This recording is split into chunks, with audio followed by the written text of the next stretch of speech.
Artists like Grandmaster Flash, Love Bug, DJ Kool Herc made the Bronx the Immigration and Naturalization Service, and improving our organization for dealing with catastrophes like that. There's been progress on all these fronts, but not enough. And finally, and I think this is very important, we need to recognize that there is only one group out there that is trying to... Is there any evidence Slovakia that was supposed to be in Canada tomorrow. Is there any evidence that Canada was used by the terrorists to get into the U.S.? We don't have any. Do you have any concerns? Canada under any threat at any point? Is Canada under any threat? Not that I know of. Merci. In terms of security, what's been done? Well, you can see what the security is. You can see that security has been increased on Parliament Hill. Our consulates in the United States have been closed. Our employees in Washington and in New York, as also in the United Nations, our delegation there in the United Nations, those people, I don't know if they've received instructions to return home or not, but here in Canada, we've increased security adequately.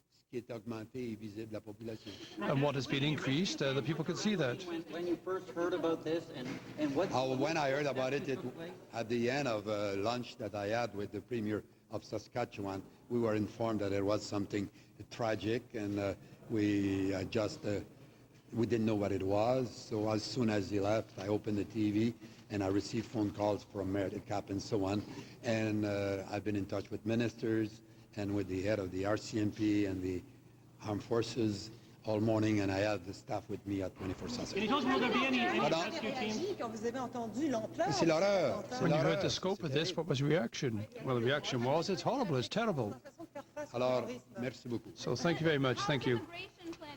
The Prime Minister and his comments in Ottawa to the events in the United States, and his offers of help to the U.S., and his suggestion that Canadians offer as much help as they can as well, whether that's in blood donations or in the removal of experts and medical officials to the United States if that is warranted in the days ahead, and it certainly appears, in fact, that is what will be the case. This, once again, is still a live shot from New York City, and if you've been watching this over the last couple of hours, the situation certainly doesn't seem to be getting any better in terms of the smoke and debris pouring up into the air. If anything, it seems to be getting worse.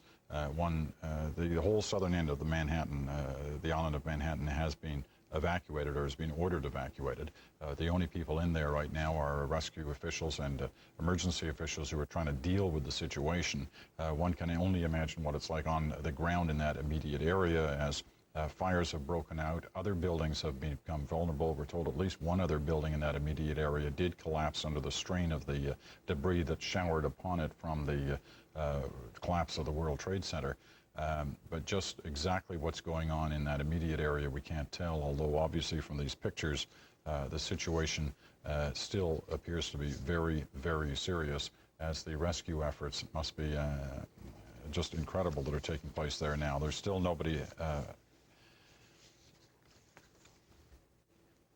Okay, we now have... Collapsed today. It houses some of the most pedigree firms and financial names on the planet. Morgan Stanley Dean Witter has essentially been demolished today. Offices that are housed there are now gone from there. They occupied the upper tier floors in the so-called One World Trade Center that was hit by that second plane. We should also point out that the New York Mercantile Exchange was essentially destroyed today. That is where much of the world's oil and energy and metals trading is done. Why is that important? Because if you can stop that or disrupt that, you can cause those prices to dramatically rise. And that is exactly what's happened. Some of the fallout from this goes way beyond the smoke and fire as you're seeing there on that screen.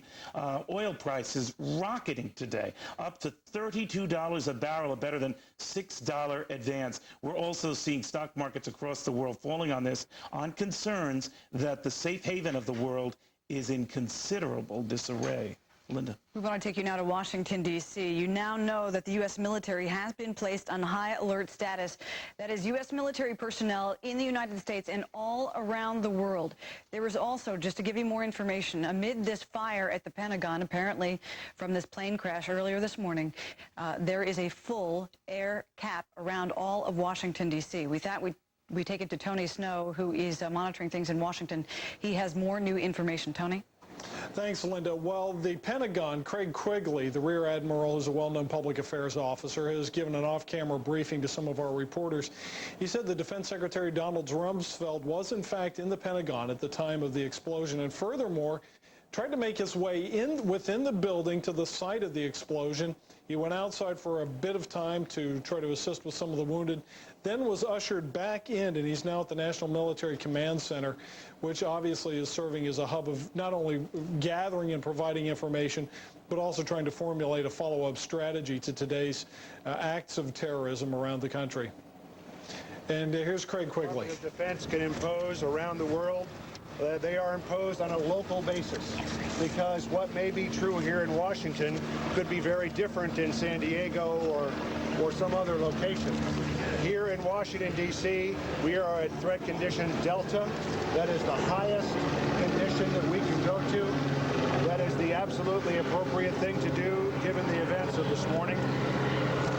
What seems to have happened is that we had an aircraft intentionally fly into the Pentagon. For those of you with cameras, you can see the spot behind me. There were intense fires following the aircraft's impact into the building. Arlington Search and Rescue personnel are just now, and it's about almost 2 o'clock, just now gaining access to portions of the building where the plane hit because the fires were too intense. The fires are still burning in the Pentagon, at least in that vicinity. We have a variety, too many to even mention, of local first responders, fire departments, police departments, you name it, that have rushed to the aid of the Pentagon here and the people. Each of the military departments is working to set up an 800 toll-free number where family members can call to find out the status of their loved ones. As soon as we have those phone numbers, we will give them to you.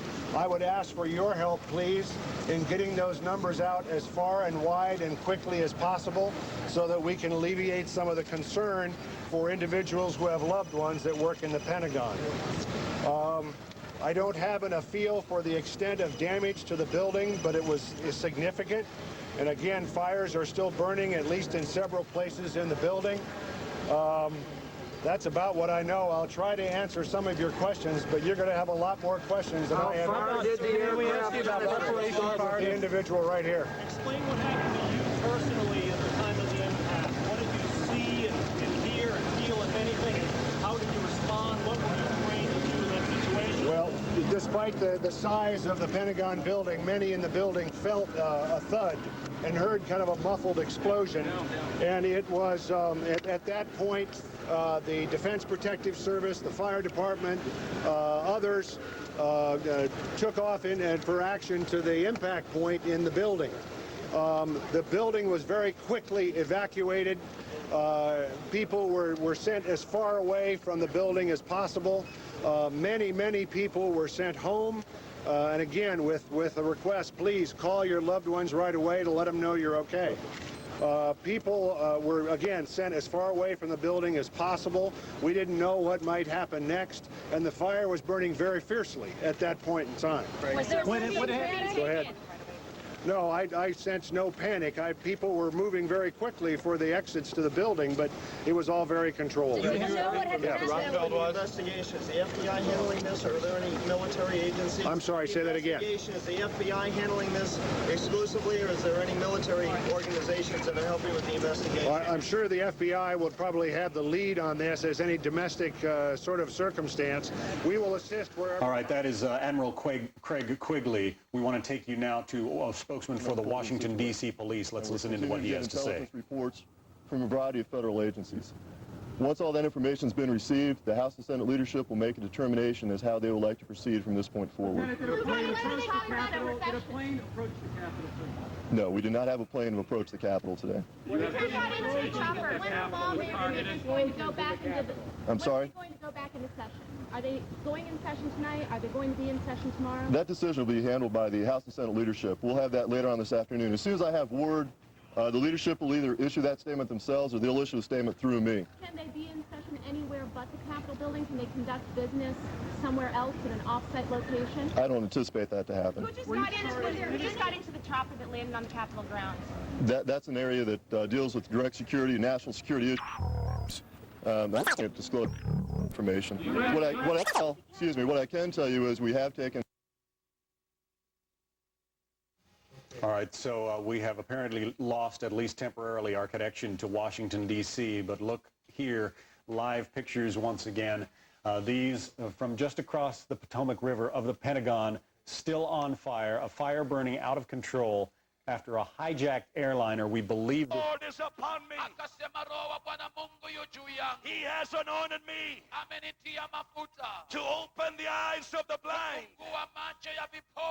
I am not here in my own power, but the Spirit. There's no date. September 11th doesn't, I don't think, have any particular significance for him. We've seen a cycle of operations, August of 98, October 2000. I had felt that we hadn't heard much from the organization recently. As a general proposition, you know, he is very opposed to the United States government. He thinks he's at war with the United States government, but that war includes not only military targets, but civilian targets. In this case, he's chosen both a military target, the Pentagon, and a civilian target, the Trade Center. You may remember the 93 Trade Center bombing. That was conducted by, the mastermind of that bombing was a man by the name of Ramzi Youssef, who not only trained in a bin Laden camp, but also lived in a bin Laden guest house. The 93 Trade Center bombing can be seen almost as a sort of warm-up for this much, much more catastrophic bombing. Ramzi Youssef, the mastermind of that bombing, hoped that the two towers of the World Trade Center would collapse into each other. That didn't happen, but clearly this time, whoever has managed to pull this off was able to destroy both of those towers. A building that was designed to withstand earthquakes, a building that took a huge car bomb in its basement 8 years ago without really much damage, certainly nothing compared to this. So in terms of the motive, you know, if it is indeed a bin Laden, he's been opposed to the United States government for years, and that opposition has intensified, particularly with the ongoing, what's known as the Second Intifada that's going on in Israel, which has caused passions in the Middle East to be enraged, and America is regarded as being the, if you will, the sponsor of Israel, and being behind these the Israeli responses or not taking sufficient measures against them. Tell me, Peter, a number of these different organizations, when they commit terrorist acts, are fast to claim responsibility for them in the aftermath. Yeah. Has it ever been the pattern of Osama bin Laden to claim responsibility for any acts? The short answer is no. Claims of responsibility are to a penny, in the sense that anybody with a diamond at a 25 cents at a phone box can claim responsibility, and typically in these instances there are multiple claims of responsibility, most of which are bogus. In the 80s, it was very common for people to claim responsibility, even in the 70s. Recently, claims of responsibility have not happened, partly because, of course, you suffer very direct retaliation if you do claim responsibility. The bin Laden modus operandi is more to imply, in a kind of general sense, action in coming weeks or coming months, as we've seen in previous incidents. And then, sometime after the date, say, well, that was a very good job, I wasn't involved, but you admire the people who pulled this off. So no direct claims of responsibility from the bin Laden organization. I don't anticipate any, and there may be some time from now a statement from him admiring the appalling events of today. You know, a number of the reports that we've seen in the past few hours would seem to indicate that the United States did not feel that they were under any direct threat at this time. Yeah. How do you react to that? Because well, I think that the United States felt under very direct threat in the Middle East. I mean, there have been a series of very, very stern announcements by the State Department talking about imminent attacks on embassies in the United States. The U.S. Embassy in New Delhi was targeted for attack by bin Laden just in June. The embassy in Yemen was targeted in the same month. It closed temporarily. FBI agents investigating the USS Cole bombing there were pulled out. So there was a lot of attention in the Middle East and also on the Indian subcontinent, but not in America, because I think you know, the United States has been somewhat lucky in the sense that there's only been one major act of international terrorism, which was in '93, some time ago now, and perhaps people's guard were down. We do know that if you remember, right at the time of the dawning of the new millennium, an Algerian guy was arrested on the border between Canada and the United States with a makings of a pretty significant bomb. He kept very silent about what his intended target was. The initial read was that it was Seattle. Only recently did he start talking to federal authorities and saying that, in fact, it was going to be a bombing attack on LAX airport right at the height of the Christmas and New Year's season. It would have been a catastrophic bombing. It was averted by a sharp customs agent who noticed that this guy was sweating a little bit too much for it being in the middle of December. So the United States, this is a long-winded way of answering you. The United States has been, I guess, lucky, and obviously that luck ran out today. And I'm sure that there'll be a lot of intelligence agencies and the Federal Bureau of Investigation. I'm sure there'll be many congressional investigations about how this happened. Clearly, this was a wide-ranging conspiracy involving a lot of people. Why wasn't it penetrated? Why didn't we have the human intelligence to find out about it? And that answer, I mean, who knows right now, but I'm sure it'll be the subject of many investigations in the coming months. Last point, how comfortable or uncomfortable are you in seemingly joining the chorus of those who feel that Osama bin Laden was the one who was in the best position to be able to have coordinated this attack? I'm comfortable on the following grounds. When the U.S. embassies blew up on August 7th of 1998, I knew that day it was Osama bin Laden. And when the USS Cole was attacked that day, I knew it was, and obviously these things come out later, but when you've been, I've met him in '97, I've been researching his organization for over 5 years. You have certain gut instincts, and I was keenly aware that we hadn't heard much from the organization, that there were these threats that were floating around out there, and I mean, this for him is the home run of the century, and this is exactly the kind of operation that he's wanted to pull off, and here it appears to have happened. If it's some other organization, it'll be very interesting to tell. It seems unlikely that it's some sort of domestic organization. It seems that it is an overseas group, and there's just an extremely limited number of people who could pull this off. All right, we're going to have to leave it there. We appreciate your time and your thoughts on this based on the experience that you've had investigating this story over many years. Peter Bergen joining us from Washington. Thank you for your time. Thank you, Sept. All right, a quick update on the situation in New York as the smoke and debris continue to pour into the sky of the skyline of the New York City. We're told that there's another building on fire, not surprisingly, in the immediate area of where the World Trade Center towers collapsed. At least one other building has since collapsed. The debris, and I think you saw in some of the pictures, having fallen in areas immediately around those twin towers, caused extensive damage to other buildings. At least one of them is on fire, and we're told that a good deal of the smoke is starting to come from there. Briefly, we can tell you that the U.S. Red Cross Agency is asking for blood donations from across the United States, not just in New York and Washington. No surprise there. We've already heard the call go out in this country as well.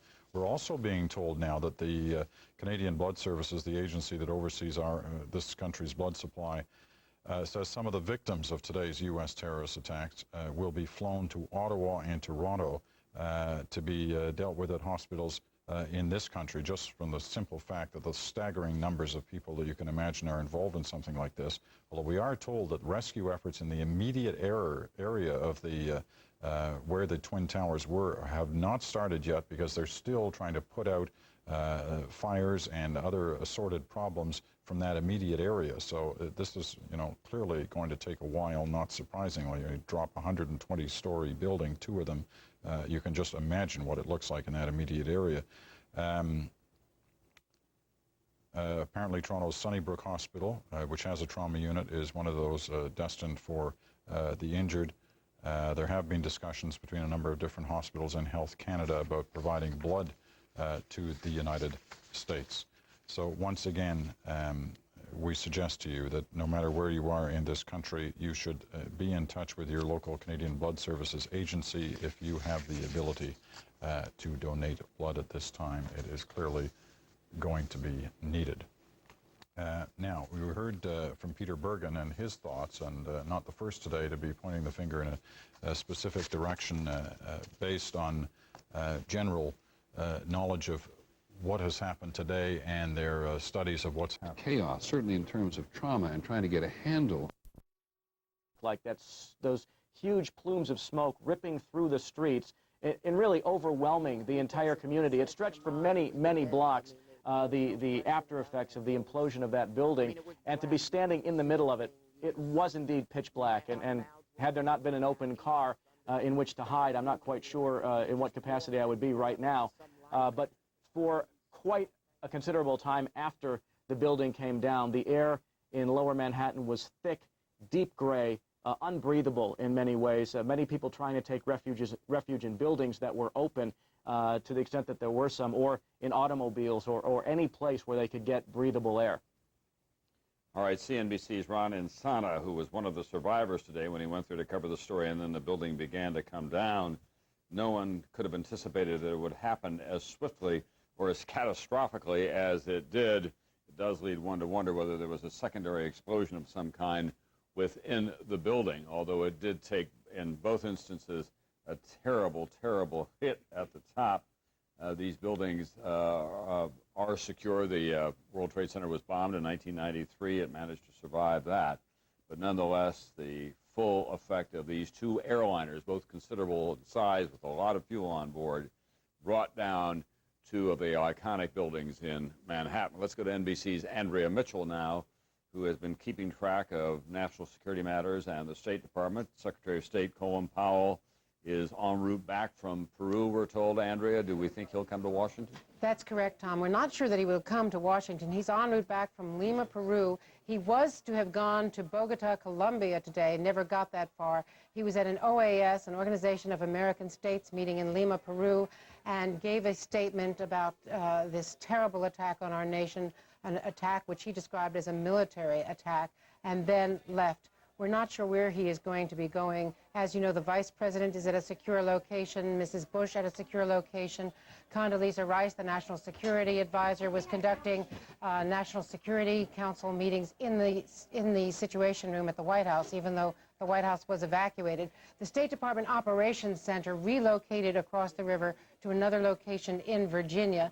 And George Tenet, the CIA director, was still holding meetings, but in a secure, separate location in Langley, while the rest of the CIA did evacuate. The CIA director on February 7th testified to the Senate Intelligence Committee that there was one person who was capable of coordinated, sophisticated, multiple attacks on the United States with no warning, and that was Osama bin Laden. Now, obviously, there are other collateral groups such as Al-Qaeda in Egypt, based in Egypt, that are closely associated with him. And it's very easy to, as Warren Rudman has warned us against, to speak without knowing fully who is really responsible. But clearly he is top on their list of possible suspects because of motive, because of means, because of opportunity, because of finances. And as Senator Rudman pointed out to you, this is the kind of attack, Tom, that had to be organized for many, many months. Just as we discovered during the testimony by bin Laden associates who were turned by the FBI and testified in the World Trade Center bombing trial, and also in the trial, of course, of the embassy bombings. These people work for months in advance. This is not a response, let's say, to recent events in the Middle East. This is something that was in the planning for many, many, many months. Yeah, this is a terrible wake-up call for America. So many times we're lulled into the impression that far-off events don't have an effect on us in this country. or when there is a shooting at the CIA, as there was a few years ago, or when we had the bombing of the World Trade Center. Those trials went on, didn't generate a lot of attention. But, Andrea, let's talk for just a moment, if we can, about foreign policy in the United States, about what was on the agenda before this day. The President was going to China in October. The UN meeting will be coming up in the fall. How will all this be affected? Well, all of these events will be affected in extraordinary ways. We had already seen that economic and global meetings could no longer be held without not only the threat of protests, but without massive protests interrupting the schedule of international gatherings. The UN meetings in New York in September were already going to be very, very difficult to conduct, always have been, as you know. But now it is difficult to imagine how the president can travel safely, how other officials can gather for these international meetings without such an extraordinary degree of protection that the meetings cannot be held as originally envisioned and cannot be held really very effectively. We've seen not only the comments from Europe, but we've seen comments from the top leaders in China and elsewhere, all government leaders horrified by what has happened here in the United States. But this really will change us in profound ways. You and Tim Russert were talking about the psychological effects. We thought after the embassy bomb attacks, when airport security was stepped up so importantly, that we were in a new world. But now we've seen, much to the shock of most Americans, that we are vulnerable to hijackings. We thought that hijackings were events of the 80s domestically here in the United States, not of the late 90s and turn of the century. So this is really a new world as far as our own sense of vulnerability, especially as we travel. Thank you very much, NBC's Andrea Mitchell. We're told now by the FAA that the ground stop, that is all flights in this country, commercial flights and other private aircraft, have been grounded until at least noon tomorrow. Let's go to NBC's Robert Hager, who's been monitoring the situation for us at the FAA. Bob? Right, Tom. It's all domestic flights, all commercial domestic flights. The prohibition on takeoffs and landings lasts at least until noon tomorrow, and then at that point they'll reassess it, so it may go beyond that.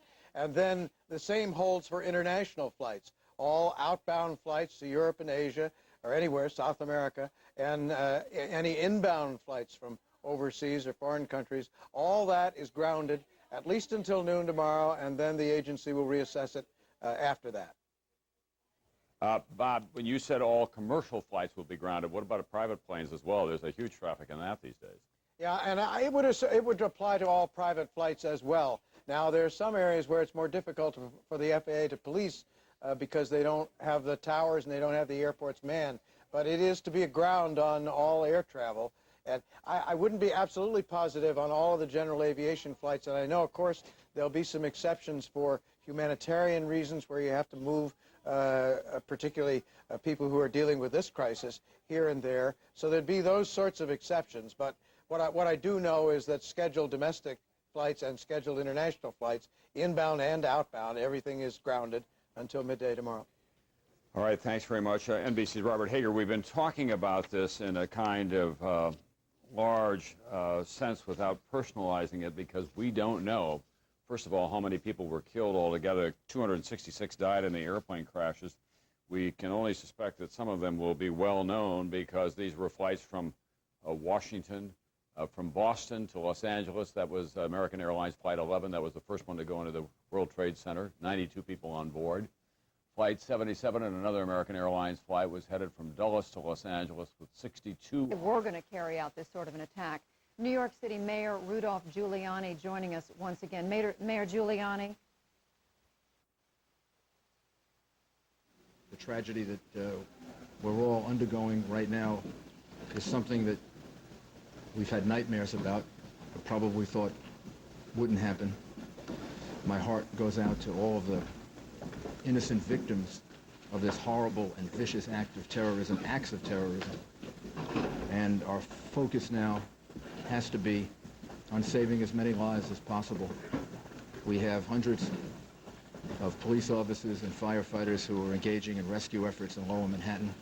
I want to thank Governor Pataki for the incredible cooperation and coordination, and including deploying the National Guard that will be available to relieve our police officers and firefighters and emergency workers in the next couple of hours.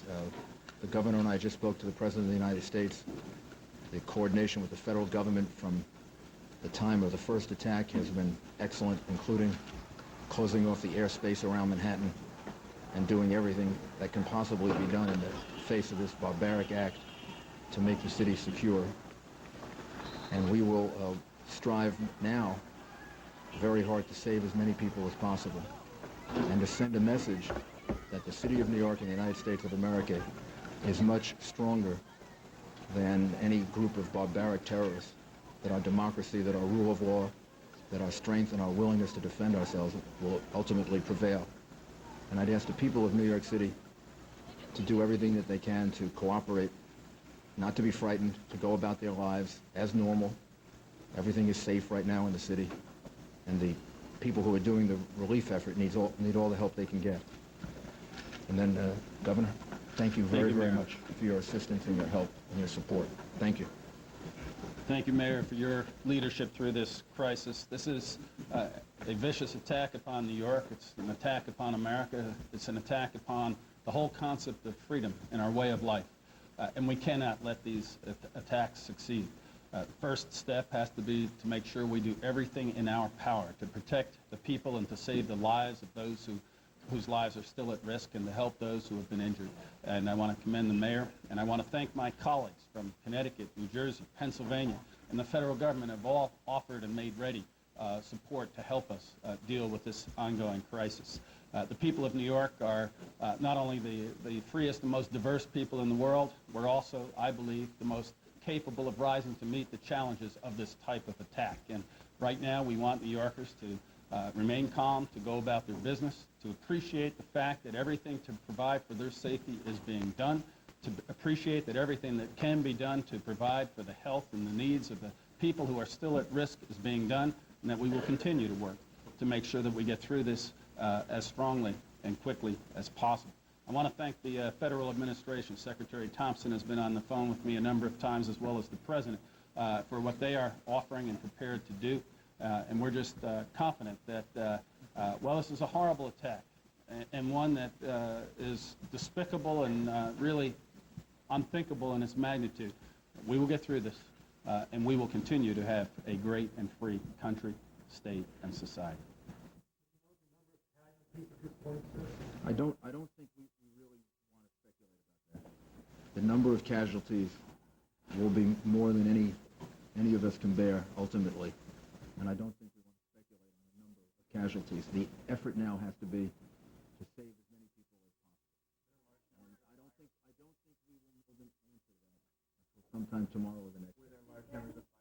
There are a large number of firefighters and police officers who are in harm's way, and we don't know how many we've lost. But there's no doubt we've lost some firefighters and police officers. Do you know anything about the two buildings down yet? Was it caused by the planes or by something else?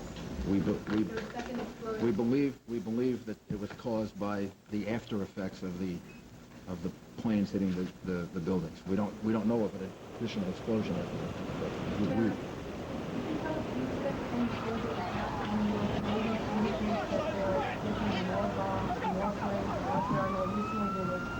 Report that 8 planes have been hijacked, 4 have only been accounted for.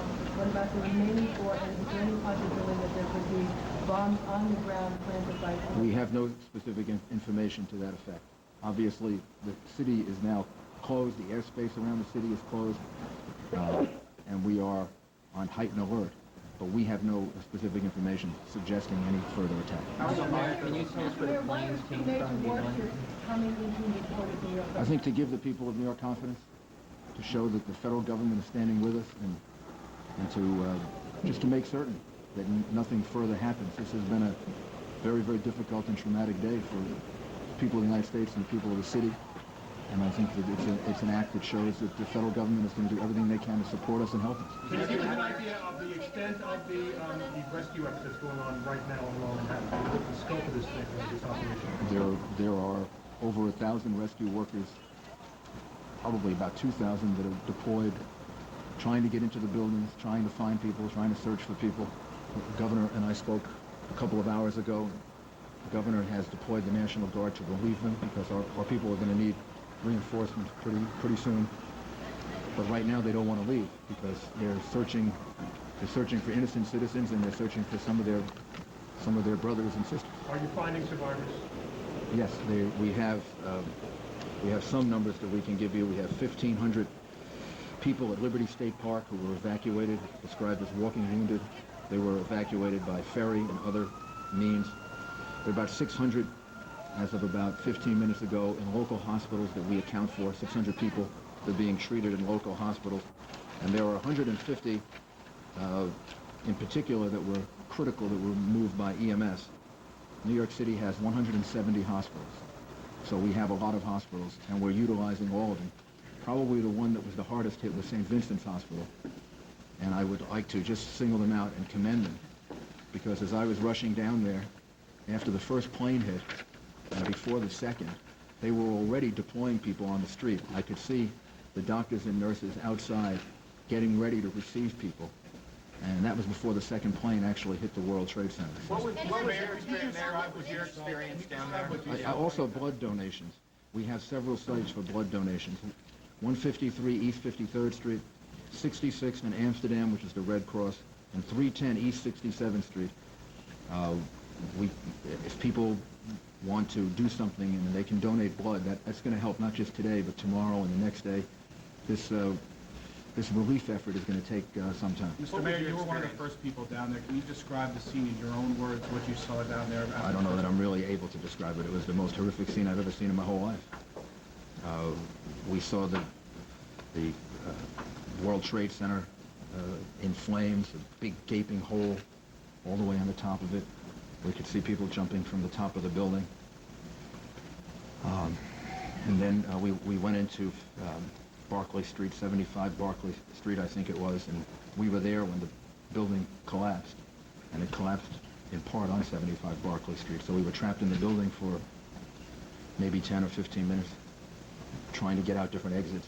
We finally went through a basement and came out 100 Park Place. Did you ever fear for your own safety, sir? Sure, yeah. What went through your mind? I don't think anything went through my mind other than making sure that we all remained calm and found an exit and just tried to figure out the most intelligent thing to do. Probably the same thing that went through the minds of 10,000 other New Yorkers who I could see on the streets, and I really have to commend them. If you really want to know what New Yorkers are all about, you just watch the way in which they handle themselves. They didn't panic. They moved deliberately. They moved swiftly. But they didn't hurt each other. They helped each other. And these are just the most wonderful people in the world. Do we know anything about the composition of that dust that blankets low Manhattan? Is there any asbestos or any hazardous material in that dust? I don't know. I don't know the answer to Mr. that. Mayor, I heard reports of a gas explosion related to this. Are you aware of that? There was a gas leak or possible We don't believe it. We don't believe that's the case. Mr. Mayor, can you tell us anything about where the planes come from, where the aircraft came from? Bill Diamond reminds me that we've turned off the gas in the city buildings, just to be safe. Can you tell us as a precaution? Where these aircraft came from? There was a report that may have been hijacked in Boston. I think we should leave. I think we should leave that up to the federal government to. Yes, we do have some information, but I think we should leave that up to the federal government to release that information. Our focus is on the relief efforts. And Governor, do you think there should be any retaliation on the part of the United States for what happened here in this country, both in New York, Washington, and other places? First step right now, Marcia, is to make sure we do everything to help those people who need our support, and whether they're injured or still trapped in buildings. The second thing is to make sure at the same time we're providing the maximum security against possible additional incidents. But clearly, this is an attack upon America. It's an attack upon our freedom and our way of life, and we must retaliate and go after those who perpetuated this heinous crime against the people of America. Mayor, this is compared to Pearl Harbor. Do you consider this to be an act of war? This has been compared. I'll do both. This has been compared to Pearl Harbor. You consider this to This be is an a act of war? this is a vicious, unprovoked, horrible attack on innocent men, women, and children. It's one of the most heinous acts, certainly in world history.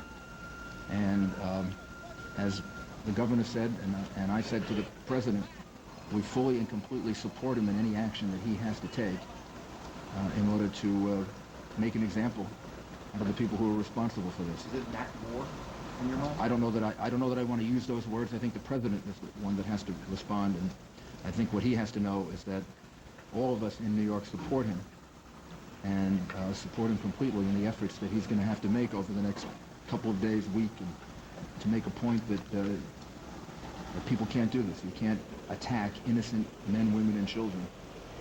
And ultimately, I'm totally confident that American democracy and American rule of law will prevail. And the people of New York are going to help to demonstrate that over the next couple of days. Anybody take responsibility for this? Any group take responsibility at this time? And what is the city doing to safeguard the citizens now that something like this happens? Well, first of all, I don't know of anyone that's taken responsibility for it at this time. And secondly, the New York City Police Department is fully deployed, not just in the rescue effort, but all throughout the city of New York, offering as much protection and as much security as we're capable of for the citizens of the city. And at this point, I believe that the people in New York City can demonstrate our resolve and our support for all of the people that were viciously attacked today by going about their lives and showing everyone that vicious, cowardly terrorists can't stop us from being a free country and a place that functions. And we'll do everything we can to make that point. Jennifer Steinhauer, please. Can you please tell us what's going to happen to the New York primary? This morning, I issued an order suspending the primary across the state. There will be no primary today, and we'll reschedule it once we get through this. Jennifer, please. Can you talk us through the municipal services right now, what's going on with the subway and the schools, for? The subway, the schools, the chancellor, I commend the chancellor. He was on the phone a number of times with us. He coordinated very, very carefully what would happen. He thought it out, and he came up with a very good plan, which was essentially to keep the schools open, to keep the children in school, so we didn't have a large number of children in the different boroughs that would be released from school. They're being released, I shouldn't say as normal, but basically on the normal schedule. If parents aren't there to pick up the young children, then the children will be taken to a center, and the parents will be notified to come and pick them up. The children who have Metro cards, who normally travel on the subway, will be able to do that. The subways are functioning in 4 of the 5 boroughs, and can we get an update, Joe, on how the subway's doing in Manhattan? All the lettered lines are working. And in Manhattan? In Manhattan, all the lettered lines. All the lettered lines are working, including in Manhattan, and throughout the rest of the city, public transportation is normal. So the children should be able to return from school in the normal fashion. And if any children don't have parents to pick them up, then we'll hold them, let the parents know, and then the parents can come and pick them up. Mr. Mayor, you mentioned you were on Barclay Street. What's the radius of damage that's been affected? How many other side streets around the world? I don't think we know yet. The whole area of Lower Manhattan has been very much affected by it. How many police and fire are involved? Like how many, all NYPD, off-duty officers, as they come in, or like? All NYPD and FDNY officers are on duty now. And we're going to need all of them, and again, thanks to the governor and the way in which the state reacted, we will have 1,600 National Guard to relieve them over a period of time, so we can get some relief for them. If anybody's looking for someone that may have been in the World Trade Center or in and around that area, what should they do? How can they get prepared? We're going to give you numbers so that we can try to help coordinate that. Individual businesses have already done that, but we will as soon as we can find some time from the relief efforts, give you a number in which people can call, and then we can direct them to the right place. The National Guard looting or anything like that? Any lawlessness? There have been no reports of lawlessness, no reports of looting. As I said, we saw a lot of people that were part of the escape effort. They seem to be conducting themselves in a very, very sensible way, a very deliberate way. They seem to be helping each other. So I don't think we have any reports like that at all. So the only National Guard we'll see will be in Lower Manhattan, in the bomb site area. They won't be patrolling the rest of Manhattan. No, the purpose of it is to help with the relief effort. We're going to need the help of the state, surrounding areas with heavy-duty equipment. When will they be arriving? National Guard troops, some have arrived already, and we expect to have up to close to 2,000 between the National Guard and the state police by later this evening. Mayor, bridges and tunnels will have to stay closed. I think everything is closed for now, and then maybe in about an hour or two we can give you an update on what the plan will be for tomorrow. We saw a lot of lightly injured people walking out of the area because obviously the emergency services were needed for the very seriously injured. People covered with dust, some people had difficulty breathing. Is there any health advice to give to people who were caught in this thing, who are not necessarily at risk of losing their life, but I think, obviously, if you feel ill or you feel that you've been affected by it, you should go to a hospital and get checked out.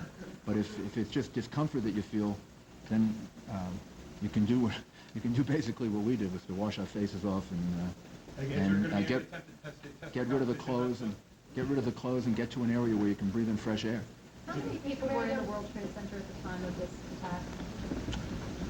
I mean, it was business had already started. It was right before 9 o'clock. I don't know. Tens of thousands? Yes.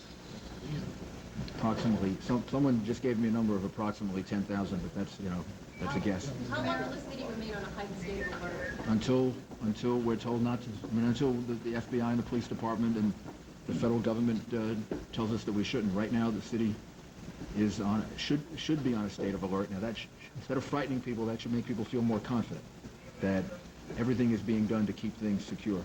And again, let me emphasize that the reason for the National Guard, because I heard the question before, is to help with the relief effort, not because there's any fear of any other problems in the city right now. Mr. Mayor, can you tell us about the other public buildings, City Hall, One Police Plaza? When will the chief say for you to return? I don't know yet.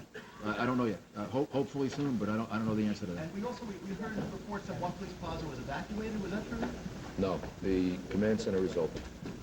And it was never. We have people in the command center right now. It never was evacuated. There have also been reports of large loss of life among the police and firemen who were sent there to rescue people. How accurate are those reports? There is no question that we lost police officers and firefighters, and some that I know personally, and all of us here know personally, that we're very worried about. And we're not going to know the answer to that until much later. And maybe we should just close now and give you a briefing later. And I would just ask everyone, I talked to Cardinal Egan before, because he's at St. Vincent's Hospital. Everybody should, in their own way, say a prayer and ask God for help and for assistance, and also ask God to give us the strength to overcome this, because I know we're going to need strength to overcome it. And I want the people of New York to be an example to the rest of the country and the rest of the world that terrorism can't stop us. American democracy is much stronger than a vicious, cowardly terrorist, and we're going to overcome this. Thank you, sir. Thank you. Well done, Mayor. New York Mayor Rudolph Giuliani and New York Governor George Pataki talking to reporters. The mayor urged New Yorkers to be calm and said they had been, and indeed in every picture we have seen of the area around the Trade Center, people were evacuating in a very calm, deliberate, no panic that we have been able to see from from the pictures we have taken and the reporting we have done. The mayor said 1,500 walking wounded, as he described it, taken to Liberty State Park, 600 people in local hospitals, at least 150 people in critical condition. But in fact, the mayor said he would not even venture a guess at what these numbers will become as this day continues to unfold, and tomorrow he acknowledged it'll be several days before we really know how many people have been hurt, how many people have died. We would add one other point here I don't believe we have mentioned. As you know, airports around the country have been shut down. Every airport around the country has been shut down for the first time in the country's history. The FAA says now that there will be no commercial air traffic in the United States until at least noon tomorrow. No commercial flights anywhere in the country, not just New York and Washington, anywhere until noon tomorrow. We know that many of you are just now coming home, joining us, and so we want to walk you through what has gone on both here in New York City and in Washington. We go to Atlanta and our colleague Joey Chin. Joey, good afternoon. Aaron, extraordinary coverage there on the rooftops in New York of this extraordinary and horrific series of events that we have been watching throughout this day here on CNN. Acts of terrorism, and it's such an unprecedented scope and scale. It is really quite difficult to follow, and quite frankly, there had been an enormous amount of confusion as all of these events were unfolding through the day. So we are trying as best as we can to try to walk you through all this now, to bring you all up to date on what we know about the events that have taken place today. Beginning at 8:45 this morning, that is Eastern time, when the World Trade Center, the workday was well underway there in Lower Manhattan, an airliner crashing into one of the Twin Towers of the Trade Center, the people in New York, and then very quickly people all around the nation watching just terrible horror as the thick black smoke billowed from the tower. But that, as it turned out, as it proved, was really just the beginning. 18 minutes later, just 18 minutes later, you see in the highlighted picture there on the right side another very big commercial jumbo jet moving towards the other tower of the World Trade Center, and there you see again the explosion taking place on camera for all to see, quite apparently, quite specifically designed to do that. That was at 9:03 Eastern. Cameras were trained on the two twin centers. Of course, you know that the Trade Center was the target of a terror bombing back in 1993, which killed 6 people. The attack injured so many more, and it really does pale in comparison to what we are seeing today, although, as you just heard from the mayor of the city of New York, nobody wants to make a guess yet on what the final toll will be. In the middle of all of this, suddenly Washington became a target. You see it here. This is the Pentagon, which we always view as some sort of a impenetrable fortress. Pentagon, the symbol of the nation's military might, also a command post today. Pentagon racked by the explosion that occurred at 9:45 this morning. Witnesses say that the commercial aircraft crashed into the Army side of the building. And that has been confirmed by authorities. As about this time, the federal government ordered all the nation's airports closed and ordered all planes in the air to get on the ground. And as you just heard from Aaron Brown, commercial aircraft will not be in the nation's skies again until sometime tomorrow. Now we'll move ahead to 10 o'clock Eastern. The first of the 2 Trade Center towers collapses, and you see the tremendous plume of smoke and debris left. This is an image we cannot forget.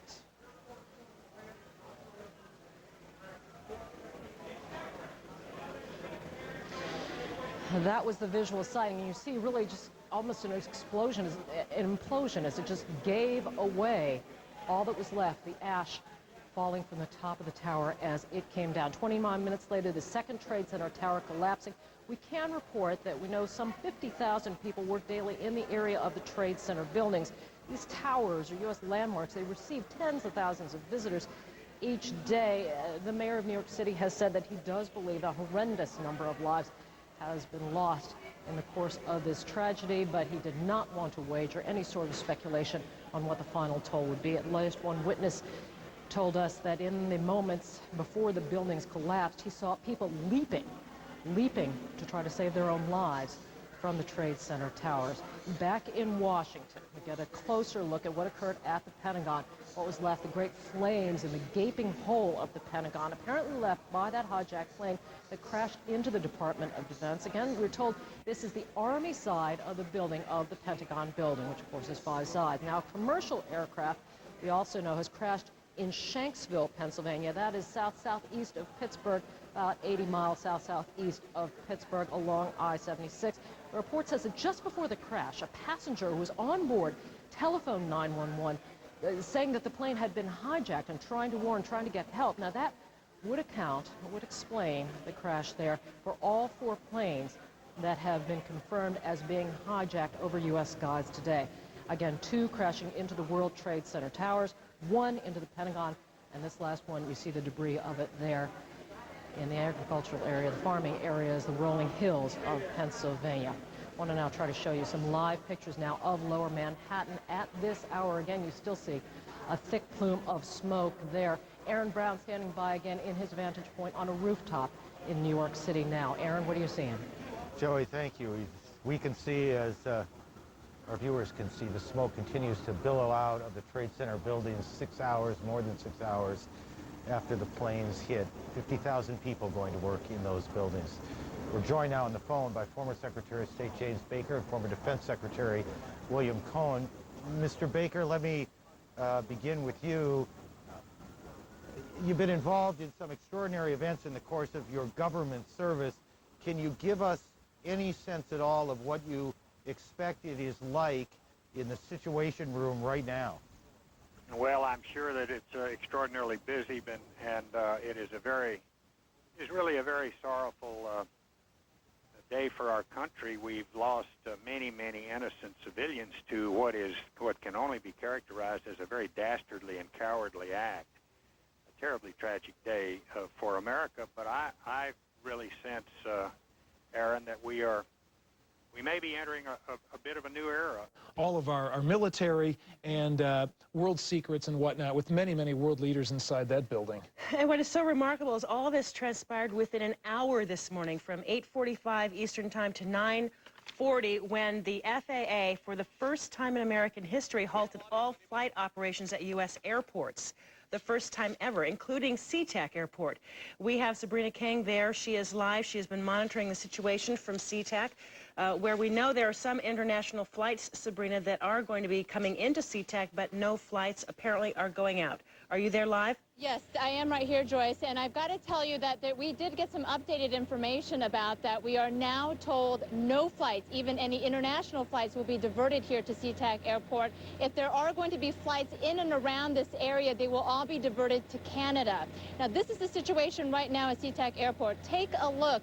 It is like a ghost town. Very few people are being allowed on the drives leading up to the airport for security reasons.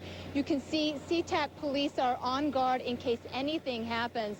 And take a look at all these planes that are taxied on the runways. No plane will be allowed to leave or come into SeaTac Airport until at least 7 o'clock tomorrow morning. It really has been an incredibly long morning here at SeaTac Airport. We were one of the first media teams to get here to SeaTac Airport, and here's a sampling of just what people have been telling us all morning long. I don't feel safe on the job. This is sad. Don't like the flight to begin with, and for this to happen is just amazing. It's amazing something like this could happen. That it's really sad when people can take other people's lives in their own hands without any regards, and it's frightening to think that this could be a real tragedy. America is supposed to be the safest place on this earth, and something like this happening, it's not foreseen. It's scary, you know, to think that they give their lives and their time to protect us, and knowing that, you know, we're all at stake even with the protection that we get. Now that is just a small sampling of the emotional outpouring here at SeaTac Airport. You can see a lot of people waiting at first to see if their flight would be taking off. At first, airport officials thought the planes would be taking off here by 2 or 3 in the afternoon. But then just a few hours ago, airport officials told us that the FAA has ordered a national ground stop until 7 tomorrow morning. Of course, the situation keeps changing, so you must stay tuned. But this is the situation going on right now inside the concourses at SeaTac. Is we've asked all passengers to come out of the concourses and satellites so that we have them free of both passengers actually and employees. And we will do a security sweep, or are in the process of doing a security sweep that involves our police department, their explosive detections dog, and airline employees. Imagine security has been beefed up here at SeaTac Airport, but again, the crowds really have thinned out now that we know that no planes will be leaving SeaTac Airport until tomorrow at 7 a.m. Here's a live picture now at some of the planes that are grounded. We understand that this has affected 114 passenger planes and 19 cargo planes. But again, the situation keeps changing here at SeaTac Airport. We'll stay on top of it and bring you the very latest. For now, reporting live from SeaTac, Sabrina Kane, Cairo 7, Eyewitness News. Sabrina, we know that there are about 20 international flights that are still inbounds. Many of them headed to the West Coast. Have you seen any of those flights land yet at SeaTac? No. In fact, Bob Parker told me specifically no planes will be allowed to land here at SeaTac Airport. Some planes may be diverted to Vancouver, BC, or even to Ontario, Canada, but not to SeaTac Airport. So really, we should not expect any planes to land here. Sabrina King reporting live at SeaTac Airport. Thank you. Let's talk now about another significant transportation mode around Puget Sound that's been affected by this, and that would be the ferries. Allison Starling standing by live at Coleman Dock. Allison? Brad, I have to echo Sabrina King's description of a ghost town. There are no vehicles getting on Washington State ferries. If you take a look, there is a ferry pulled up here. They're coming and going, but only for walk-on and bicycle passengers. So the ferries are in effect, but only if you leave your vehicle.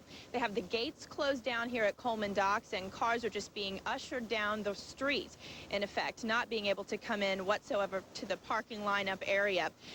They are saying this, of course, is just a precautionary move. There have been no threats to the ferry system, but it is a precautionary move to make sure that the threat of a potential car bomb on a Washington State ferry is handled. Now, we've been talking to passengers who have continued to use the ferry about this precautionary move.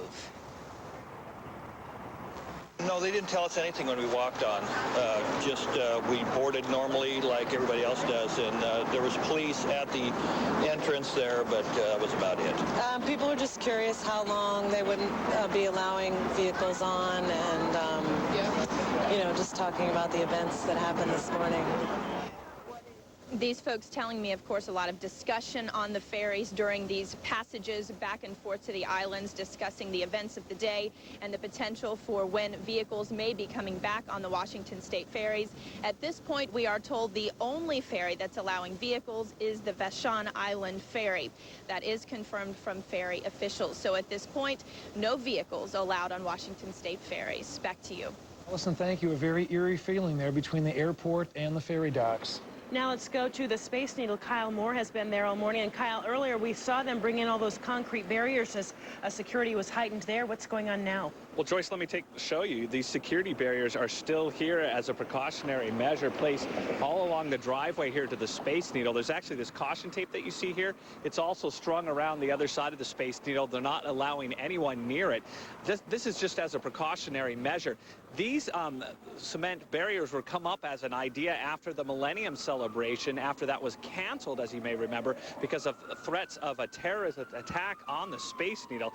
Now, the Seattle officials say there's been no known threats to the Space Needle or the Seattle Center, but they aren't taking any, they're taking many precautions both inside and outside of the building. Let's show some video.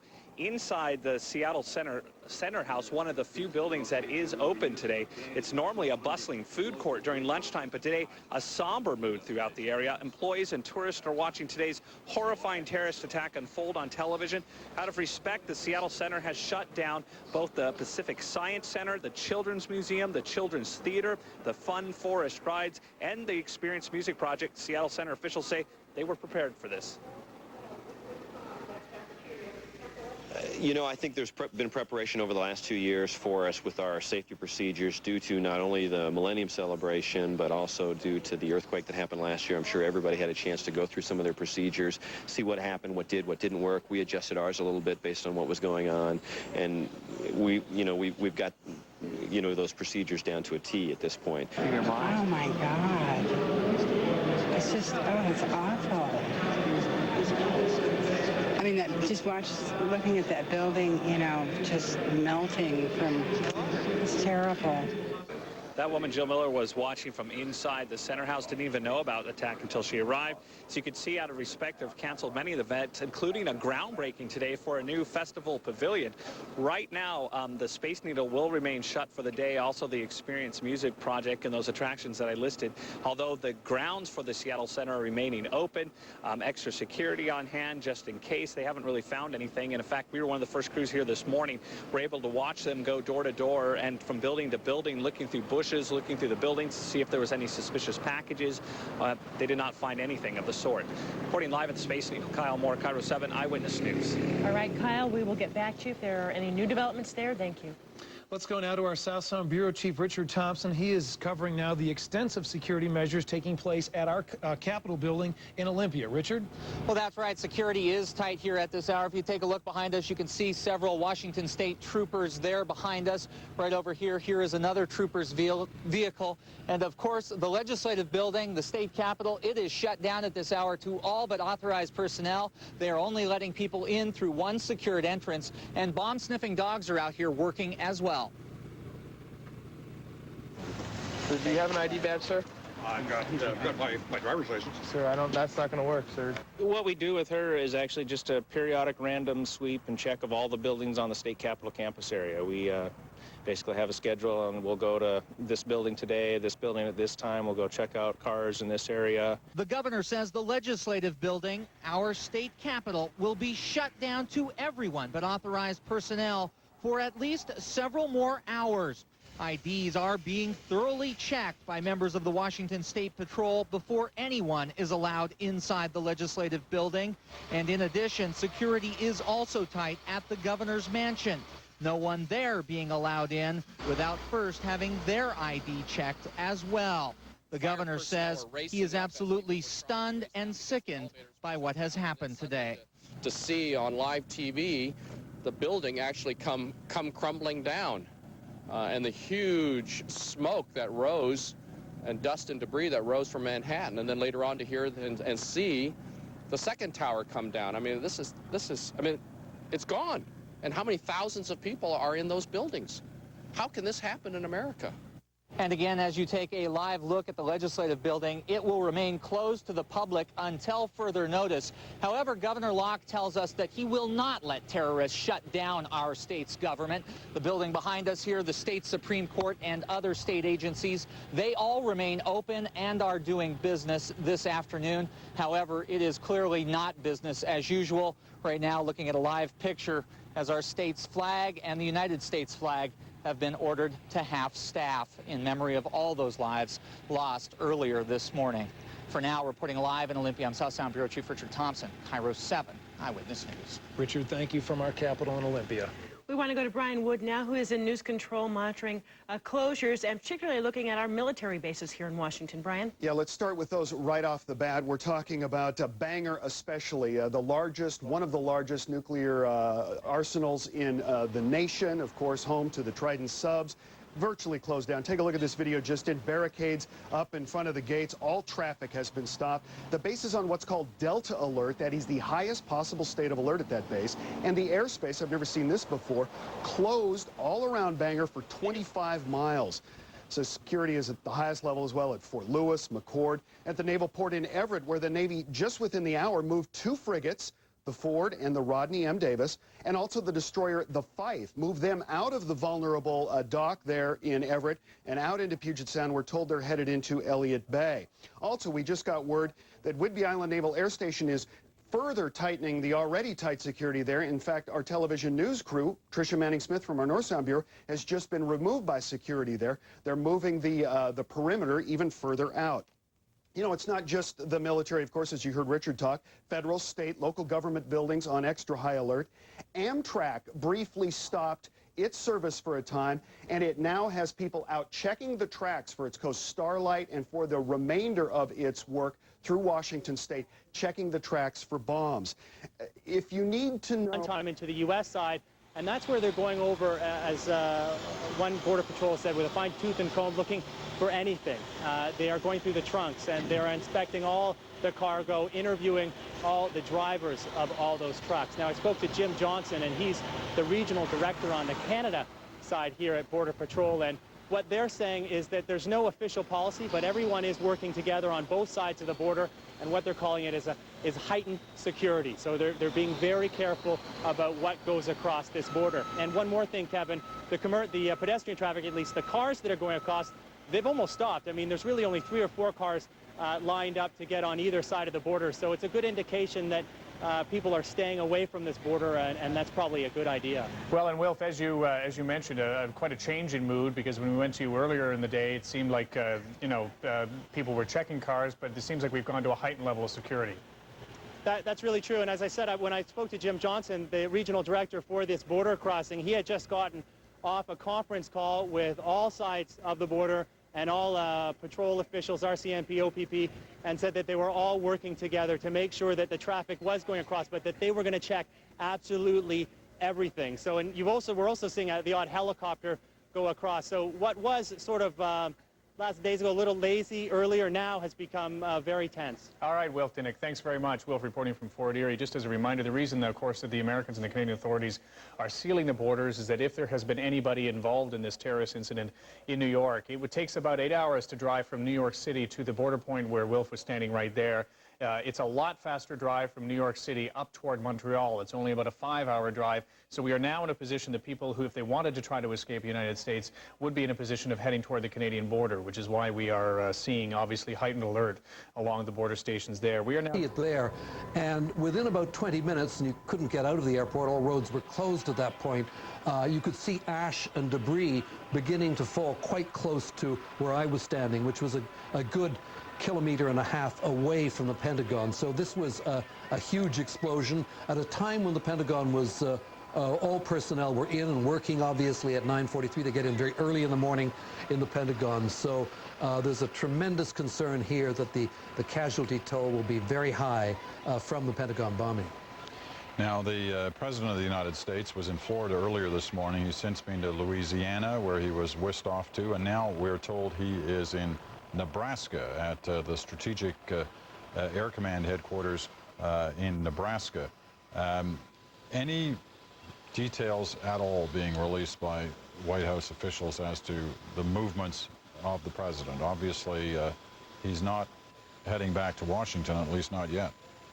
Which is just another indication of the apprehension and concern felt in the administration about the situation and possible dangers in Washington. Highly unusual, though, for a president to fly to the Strategic Air Command in Nebraska. It's where, of course, it's one of the centers of the U.S. military communications. It's where an air attack or missile attack could well be launched if by order of the president, or if information came in from NORAD headquarters in Colorado. Highly unusual.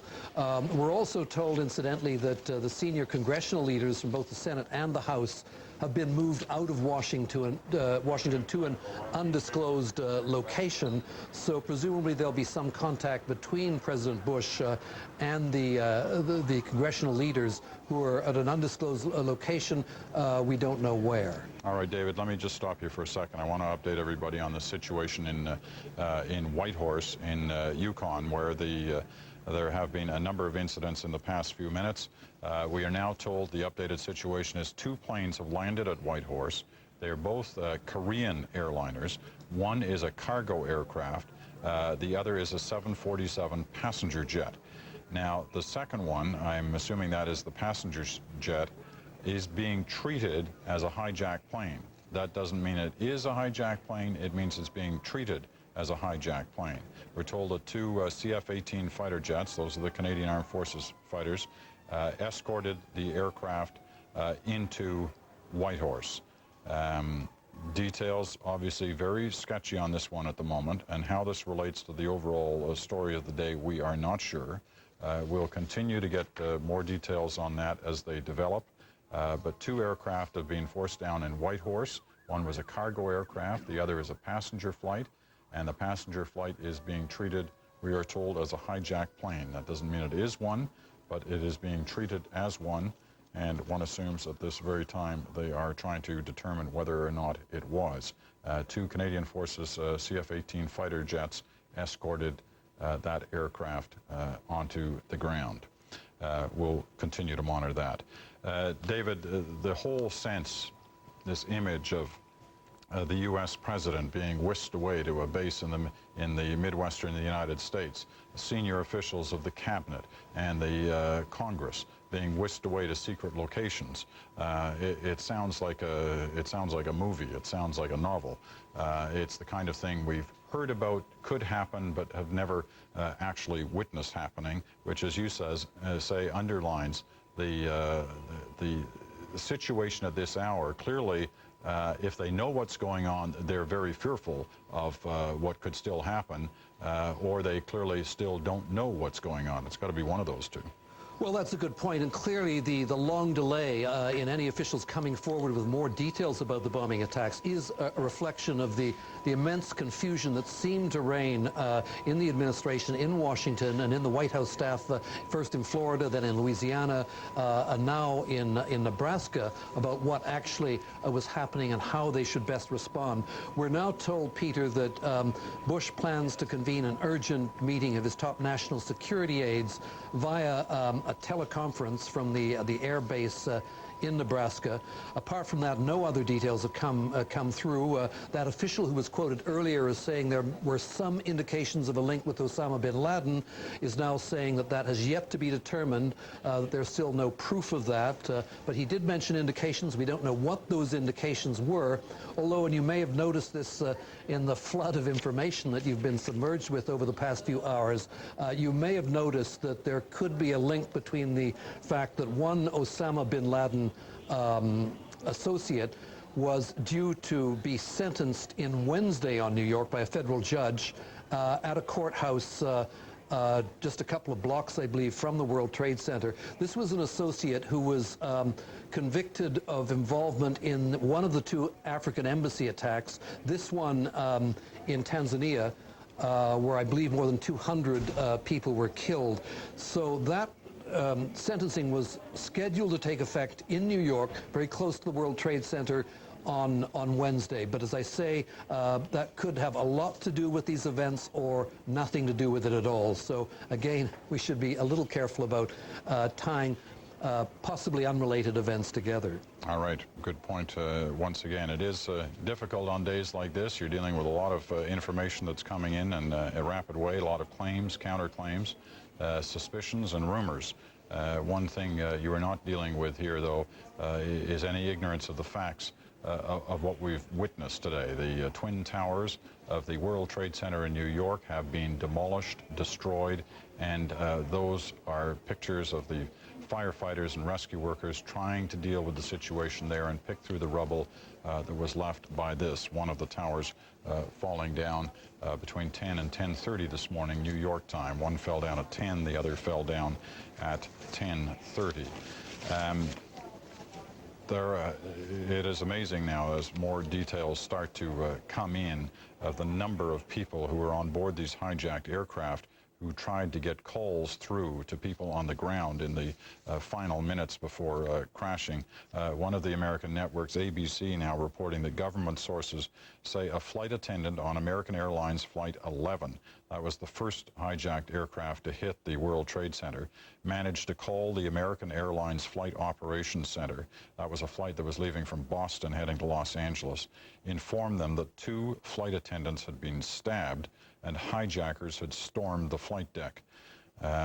There has been some suspicion throughout this day that no matter how pilots were being threatened, none of them could have brought themselves to crash their aircraft into the World Trade Center, and the suspicion has been that if in fact they wouldn't, that the hijackers wouldn't even wait for them. They would eliminate the pilots and take over the seats and aim the aircraft straight at the World Trade Center.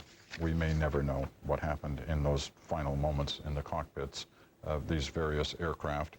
Obviously, there will be attempts to recover black boxes, flight recorders, to try and get as much detail as possible, but some of the details, horrifying as they are, starting to trickle out. Now, we've reached on the phone Lorna Tessier of the Canadian Blood Services, who joins us from Ottawa. We have had reports throughout the day of the desperate need in New York City and in Washington for blood, and the calls going out in different parts of the country, including from Premier Mike Harris, that for Canadians who want to donate blood, they should get in touch with their local Canadian Blood Services office. Well, let's try and find out exactly what the situation is. Lorna Tessier, why don't you tell us, what is the situation as far as you know it? Well, what we're asking Canadian Blood Services is that Canadians call the 1-888-2-DONATE phone line to make an appointment to donate blood. This will be to meet the increased need that we're anticipating. At this point in time, we haven't been asked to respond by shipping blood, but we are anticipating that is a possibility, and we would try to do everything to help at that time. The response has been overwhelming, so the phone lines are very busy, and we're asking for everyone's patience.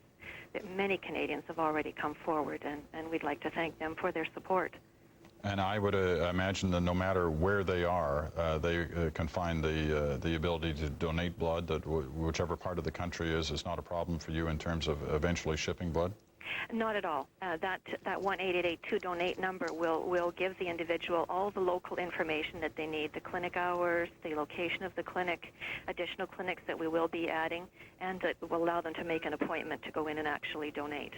Now, you say you haven't had, as far as you're aware, you haven't had any direct requests for help yet from south of the border? Not as yet, no. When and if that comes, how would it likely come? Is that a government-to-government thing? How would that work? In some occasions, it could come government-to-government. It could also come hospital-to-hospital. It could also come through the American Red Cross as well. So we're anticipating that it could basically come in a number of ways. Okay, well, let's go over your message then. Canadians anywhere in the country who are able to donate should be able to if they call this number. That's the 1-888-236-6283. and the operators there will direct them to the appropriate location to give blood donations? That's correct. It's also important that donors come forward not only over the next few days, but over the next few weeks. We really want to make sure that we can maintain a stable and ongoing supply. All right. Lorna Tessier, thank you very much for this, and we will keep putting that number up on the screen because, as we've already seen, and you're already giving us evidence that Canadians are responding in huge numbers already. Thank you very much. Absolutely. Thank you. All right. Once again, that number, we'll have it up on the screen throughout this day. We should tell you that we are planning to stay on the air at least until 9 o'clock tomorrow morning as the situation continues to unfold throughout this continent and around the world. As we've told you that, yeah, I'm just being told that please follow that number directly. It's 1-888. It's not 1-800. It's a 1-888-236-6283. We're monitoring situations not only here in this country, certainly south of the border in the United States as the continuing reaction to today's developments occurs, and we try to determine on the part of the U.S. government just what its reaction and action is going to be as a result of this, but also around the world. There is an emergency meeting going on right now of NATO ambassadors in Brussels, Belgium, and from there will be a news conference, we're told, in about another half hour's time, and we'll hear the reaction of NATO, which has declared a maximum state of alert at all its operations. Still, we are being told in New York, the picture you're seeing, the major smoke that's still billowing into the sky coming from the area immediately around where the World Trade Center was, but also from the buildings in the immediate area that have been damaged, that are on fire. We're being told that emergency officials say it's still too dangerous to go into the rubble of the towers. They say they feel helpless, and they must, and beneath the rubble and perhaps even on top of some parts of it, there are still, it's expected that there are thousands of people who are there, and their state, obviously, we can only imagine how horrible that must be. Keep in mind that what we're dealing with here is a building that could have housed as many as 50,000 people, 110 to 120 stories high. It's collapsed, leveled. You can only imagine the rubble that is on the ground in that immediate area. We're trying to put all of this in context for you. We're trying to give you the latest developments as they occur. At a time like this, some of the details that come through pass our hands. Some turn out not to be true. Others, unfortunately, are devastatingly true. We're keeping our eye on the situation in Whitehorse, where two aircraft have been forced onto the ground. We're told they're both Korean aircraft, one a cargo jet, one a 747 passenger aircraft. The passenger aircraft has been treated as a hijacked plane. We're told that a couple of Canadian fighter jets, CF-18s, escorted that plane onto the ground. And with any luck, we should have somebody on the phone with us in the next few moments from Whitehorse to give us the latest situation. Scott Regier. Scott Regier is our reporter on this situation in Whitehorse. Scott, can you hear me? Hello, Scott Regier in Whitehorse. It's Peter Mansbridge. Can you hear me? Yes, I can, Peter. Okay, Scott, what can you tell us that's confirmed as to what's happened there? Well, I can tell you it's been a nerve-wracking morning here. We're all about 400 meters right now from where two Korean airliners have arrived in the last hour or so. The first was a cargo aircraft, the second a passenger aircraft. As I speak, there's three F-18 fighters circling around the city of Whitehorse, observing the situation. Nobody has come out of the passenger aircraft. The Korean airliner was intended to land in Alaska, but it has been diverted to Whitehorse, as has the cargo plane as well. Do we have any reason to believe it's anything other than an aircraft that was diverted? At this point, no. We have spoken with the authorities locally here, with the RCMP. They are treating the one aircraft, I understand it's the passenger aircraft with Korean, as a hijacking situation, simply because they haven't received communication from the pilot on board, and they're taking things very, very cautiously, as you might imagine. All right. Well, we're going to let you continue to monitor that situation. As you say, nobody's come out of that plane since it landed? We have kept an eye on it for the last hour since it's arrived, and nobody has come out yet. All right. Well, as soon as you know anything more, please let us know.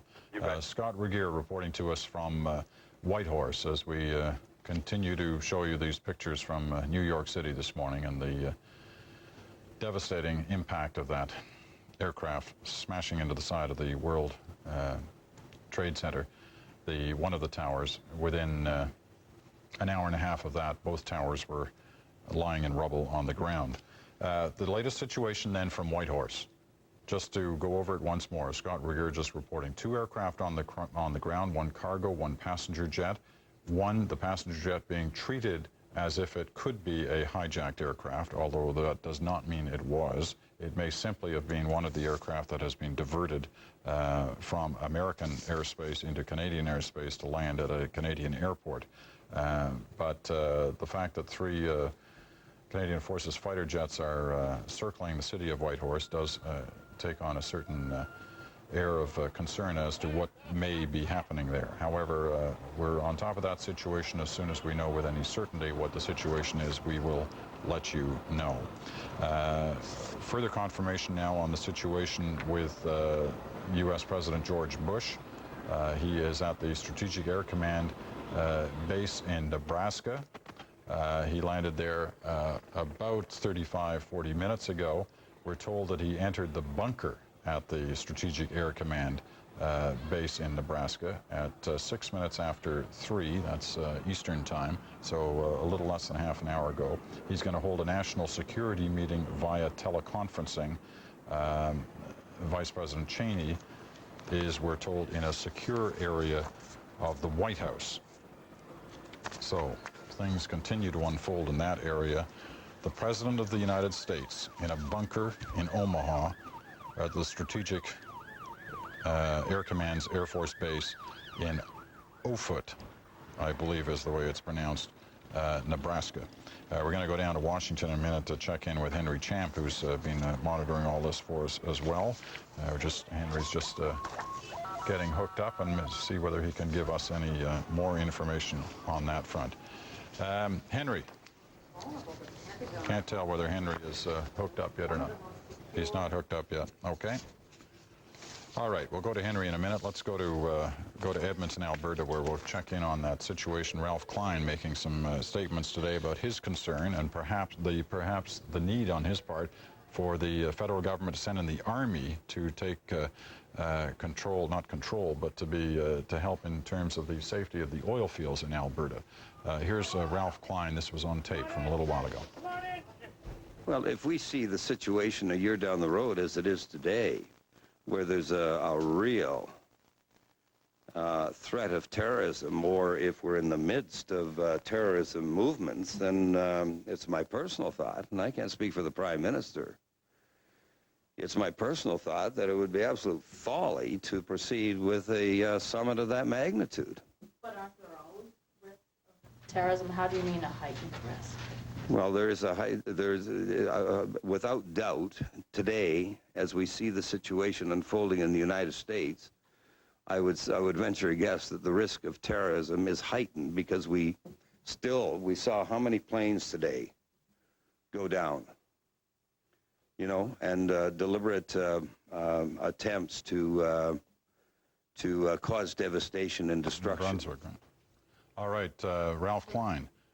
His comments at a news conference a short time ago in Alberta, in Edmonton, in the Alberta capital, and his thoughts and concerns about next year's planned summit that is destined for Alberta, and his concerns that if things on this front don't improve over the next while, that there should be some thought given as to whether or not that summit should continue. So Ralph Klein in Alberta and his concerns being expressed about what happened today. Well, we've heard from a couple of Canadian premiers today. One who is out of the country today and in New York City is the Premier of New Brunswick, Bernard Lord, who joins us now by telephone from New York. Premier Lord, where were you when all this happened this morning? I was about 50 blocks away, so we were out of range of any immediate danger at that moment. I was in a business meeting when someone walked in and told us that 2 planes had crashed, and one each into the World Trade Center.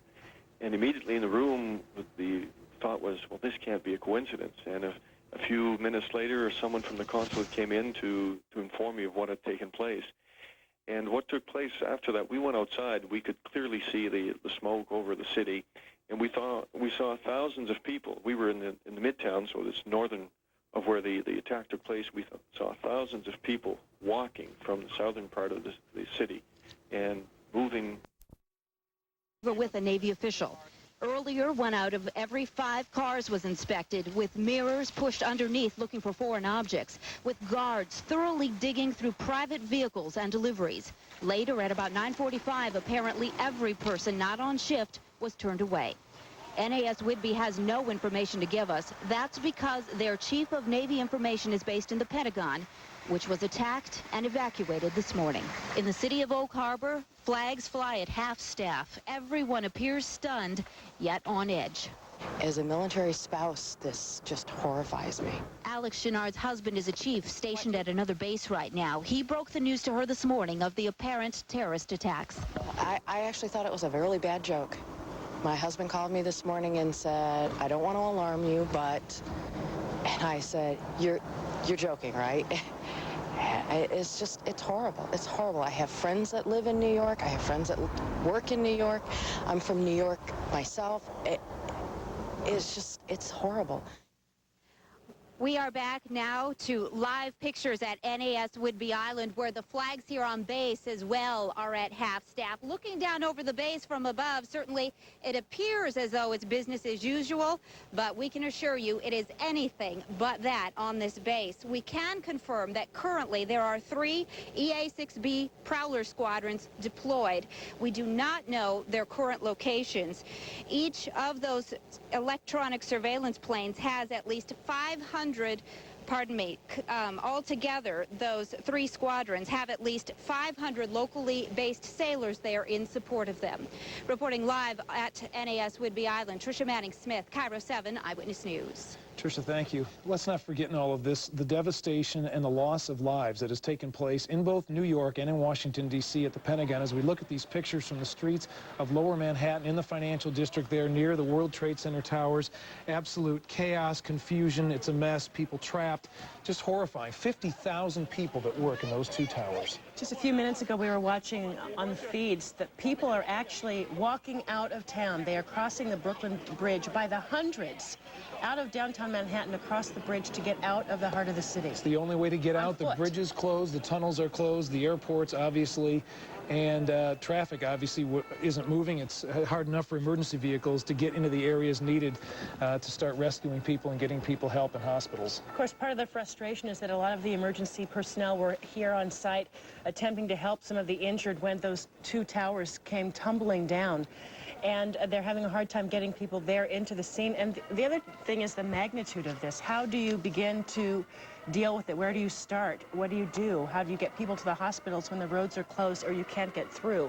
It has to be a very frustrating situation there in New York City. Well, this was a terrorist attack and an element of surprise, catching everyone off guard, hitting the first tower at about 5 minutes to 9, Wall Street open, everybody at work, and everyone unsuspecting. And then it hits, and then the second tower hit, and then the devastation of those 2 towers collapsing just shortly after that. It's just unthinkable to imagine the horror and what people were going through as they tried to get out of the buildings. You know, a lot of people have compared this, or are starting to compare this, to Pearl Harbor, another surprise attack on America. That was a military attack carried out on a military base with military hardware.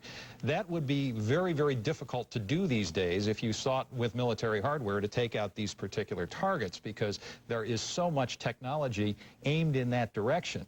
But with the tools of capitalism, if you will, these airliners, terrorists were able to do it in such a way that nobody seems to have had an idea that it was about to happen, and to do it very effectively, with all due respect to the loss of life and the terror on the ground. That's part of the thing that's heart-wrenching, is that these terrorists took our own aircraft with Americans on board and used them against us. Mm-hmm. And it need not have been Americans, anybody on board. The fact that these people who are in the seats of these airliners are unwitting passengers on a short ride to death, innocent as you see here, totally innocent people. Again, the fear on board those airliners must have just been colossal, and you have to have sympathy for the people who were in those seats who knew with great certainty that they were going to die within a couple of seconds there. And also on the ground as they watched those two towers unbelievably tumble before their eyes as they were trying to help people below or simply just get out of the harm's way.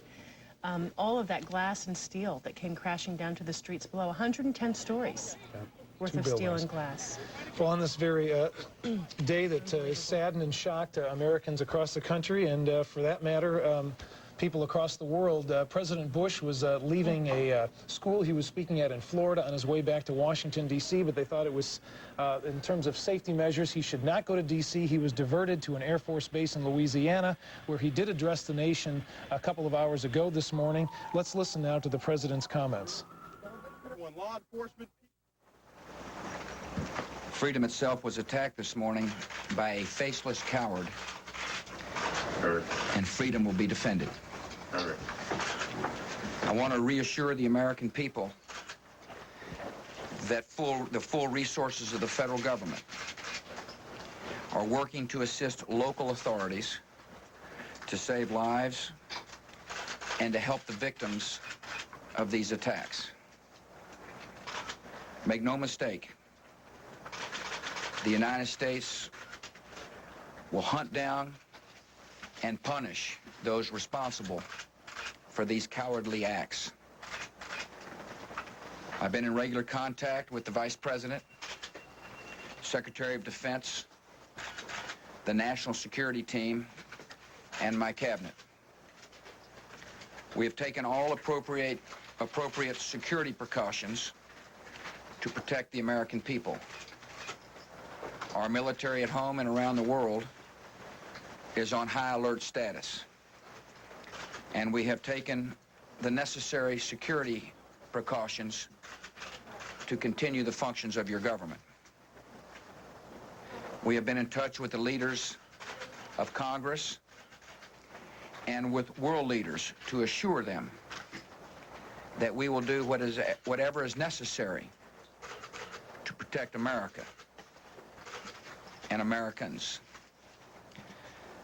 I ask the American people to join me in saying a thanks for all the folks who have been fighting hard to rescue our fellow citizens, and to join me in saying a prayer for the victims and their families. The resolve of our great nation is being tested, but make no mistake, we will show the world that we will pass this test. God bless. Our president talking before the nation. We don't know where he is, but he is.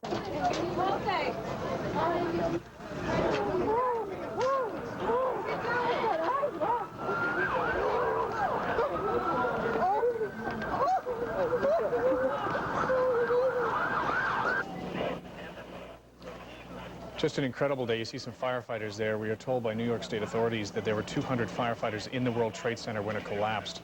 That is only the beginning of the loss of life as a result of this. You can see it does indeed look like a war zone throughout New York today. Falling debris. You saw those huge clouds moving down the streets in lower Manhattan. Huge clouds carrying not only smoke, obviously, but the debris of the collapse of two of the tallest buildings in the planet.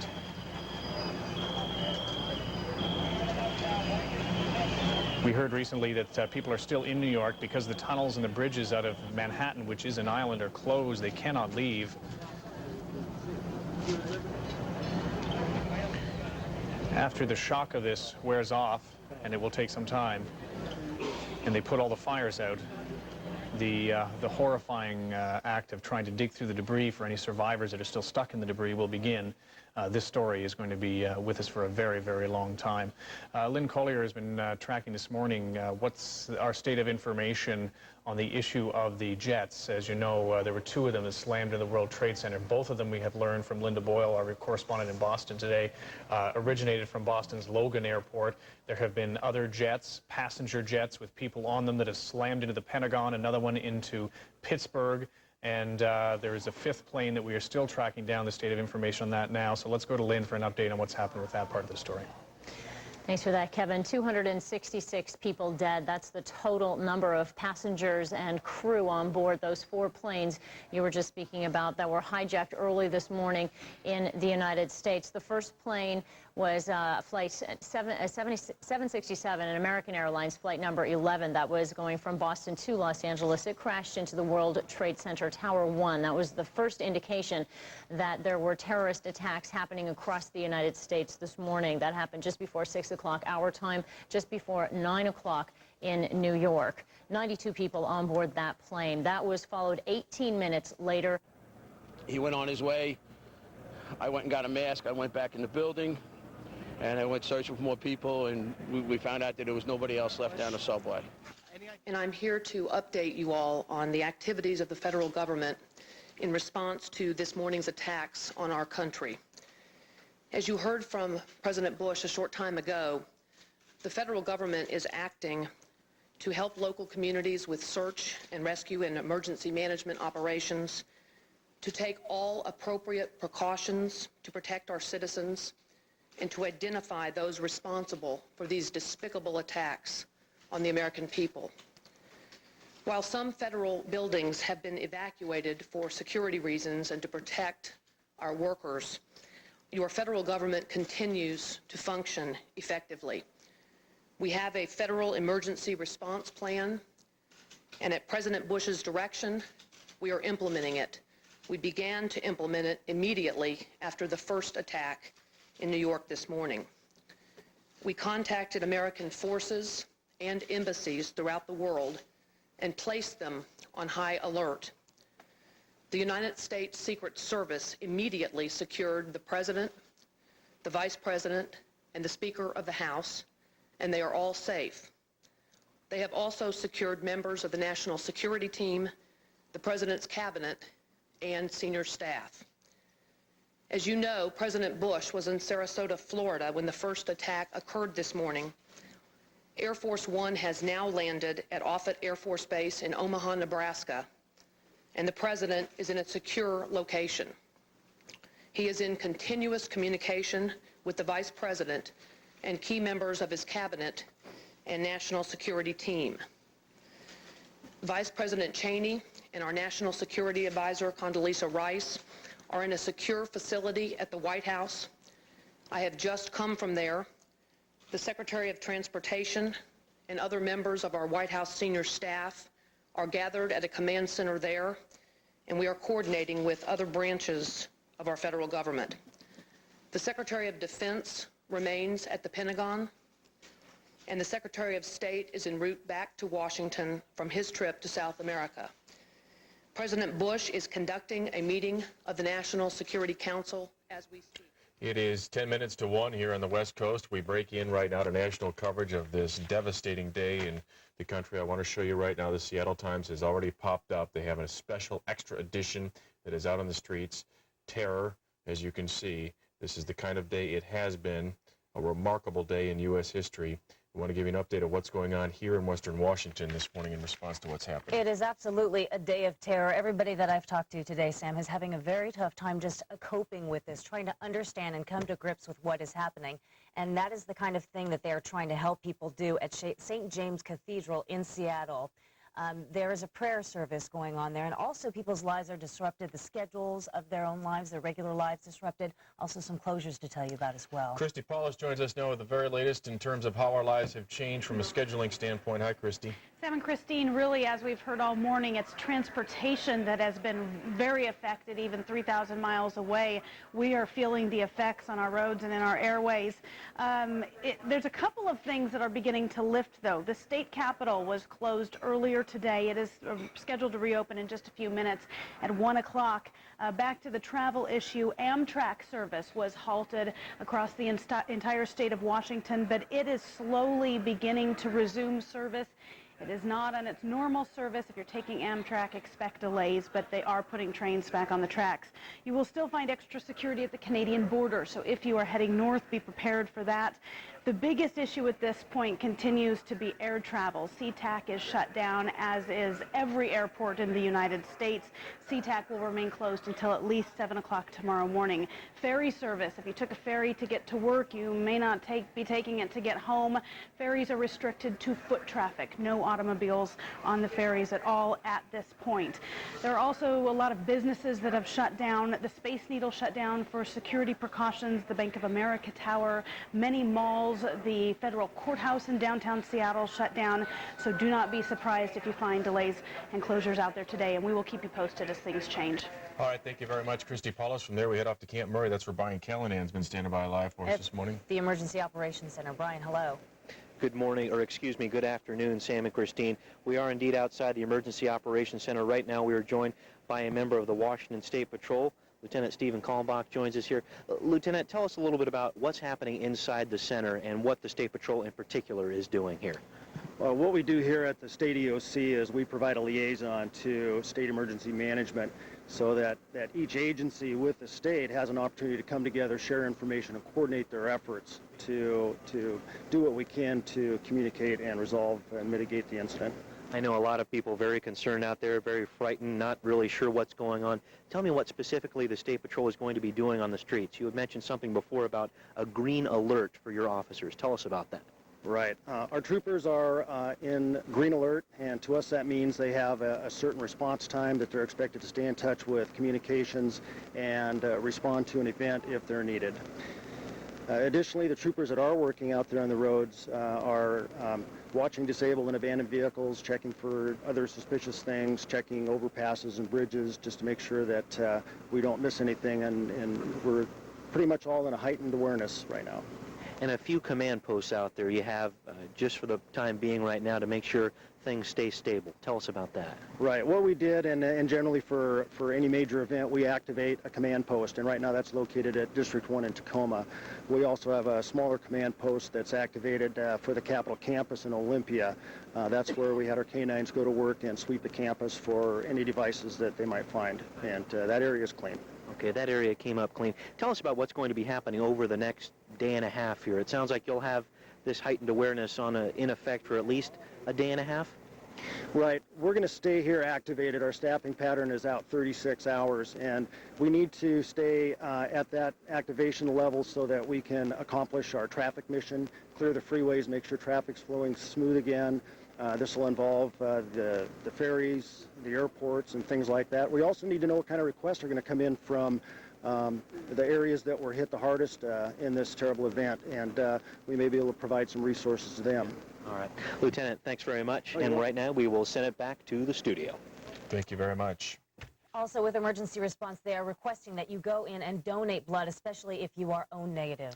This is a special local update of the disaster that has struck this country. You are watching KCPQ TV, Seattle, Everett, Tacoma. We return now to national coverage. Osama bin Laden up to the United States despite repeated requests from Washington.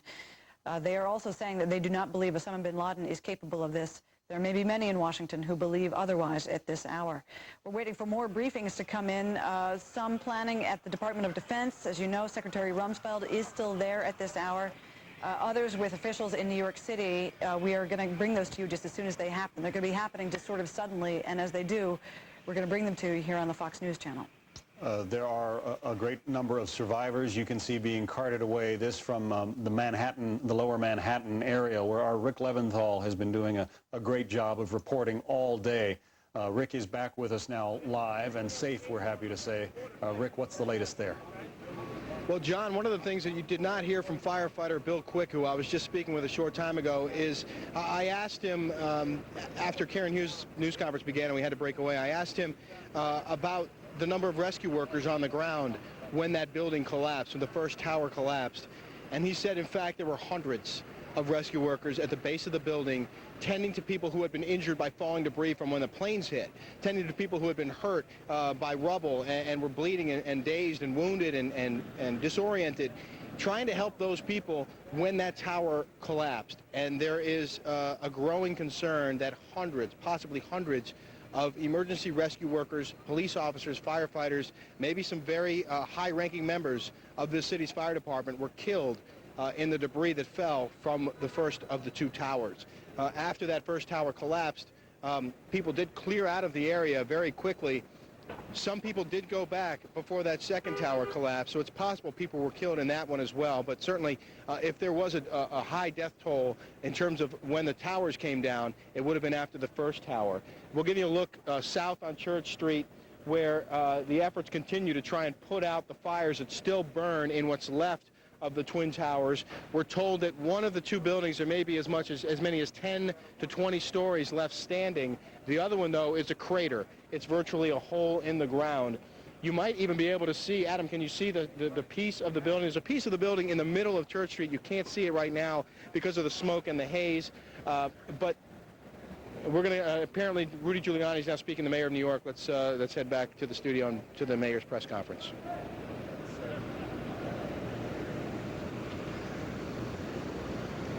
Do we have the mayor? We're attempting, Rick, to get the audio connections from the mayor. And they handled themselves with bravery. They handled themselves with dignity. They handled themselves in a way that reduced the loss of life. We didn't have panic. We didn't have people running and hurting other people. The people of New York City really distinguished themselves. And I just want to say this once again. New York City is a lot stronger than this, and we're going to overcome it, and the people of New York City are going to give an example of how you stand up to terrorism. You just don't be afraid, that's all. Thank you. Thank you. 5, 6, 7, 8, 9. Rudy Giuliani, the mayor of New York, there making another statement about the response of this city. Linda, I'd just like to say I've been in this chair now for about, well, it was just about exactly 7 hours ago that the first of these events started unfolding. What a calamitous day for America.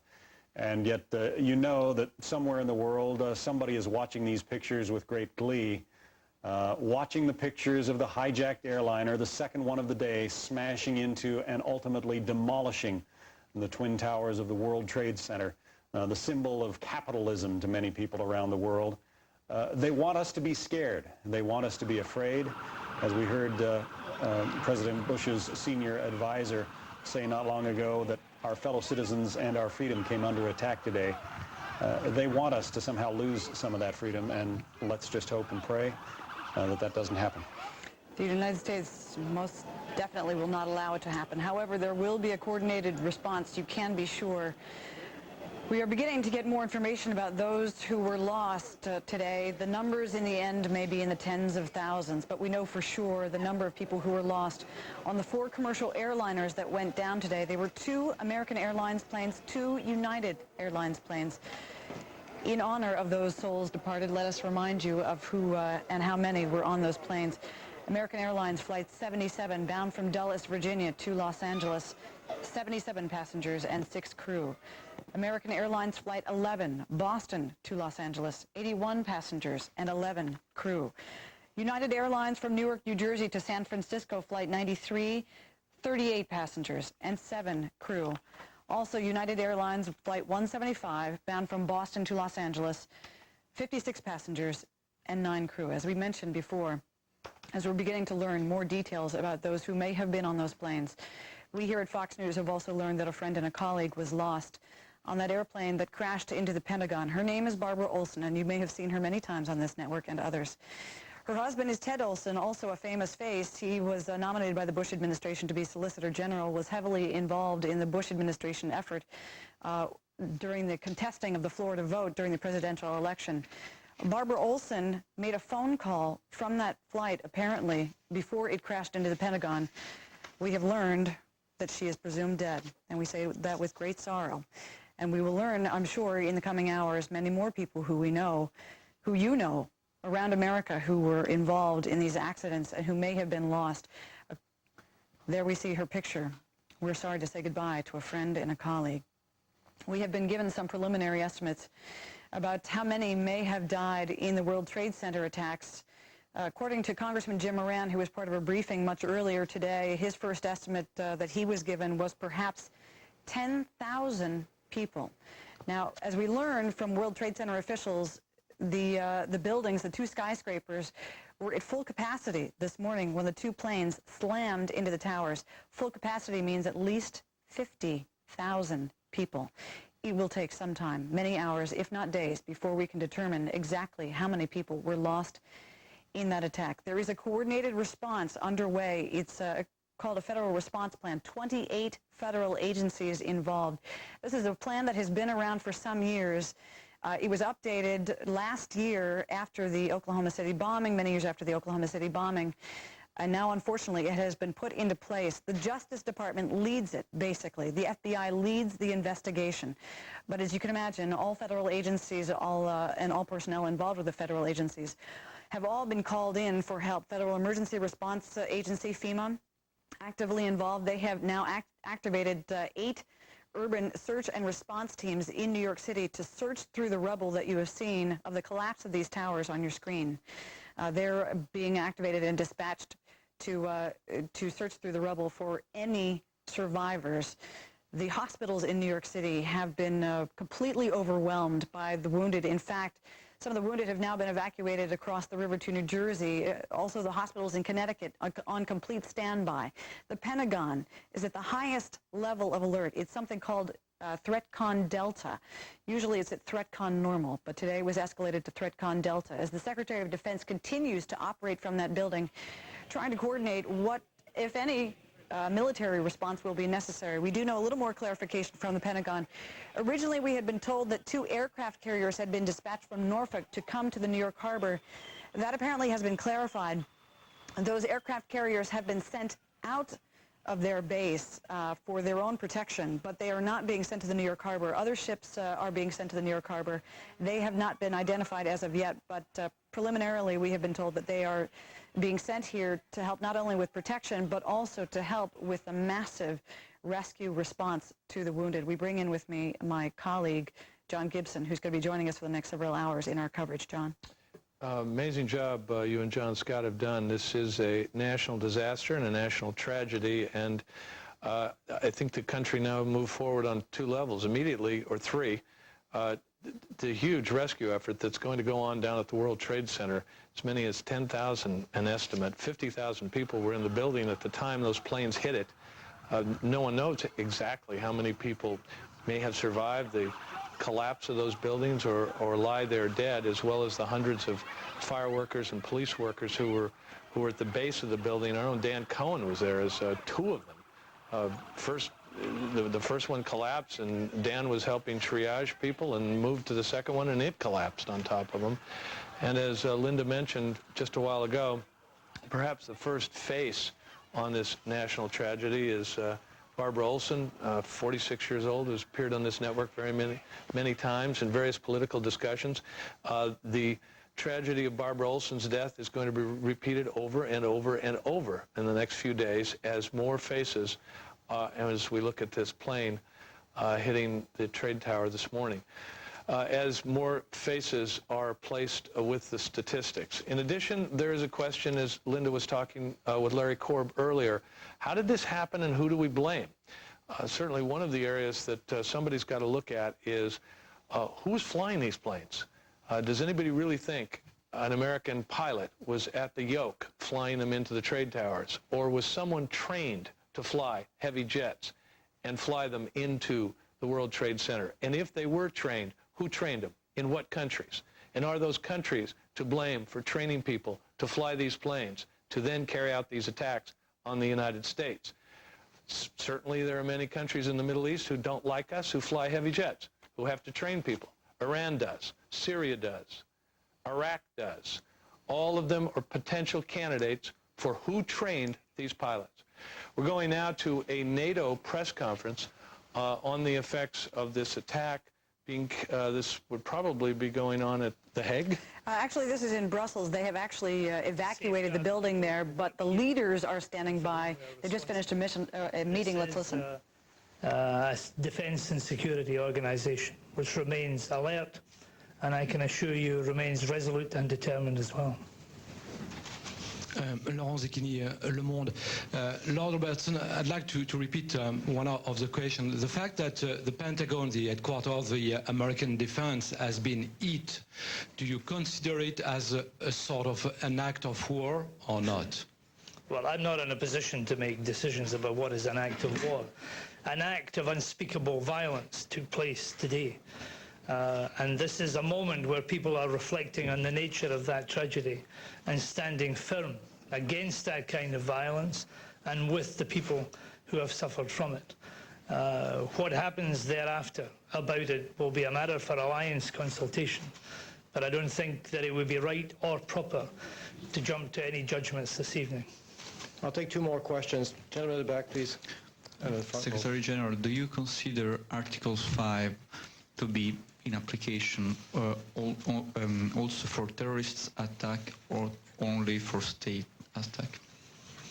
Well, that is a matter that was considered and deliberated upon at the Washington summit 2 years ago, and you will be able to get from your files what the communique of that summit meeting said on this specific issue, but I'm not willing to go into any of these areas this evening.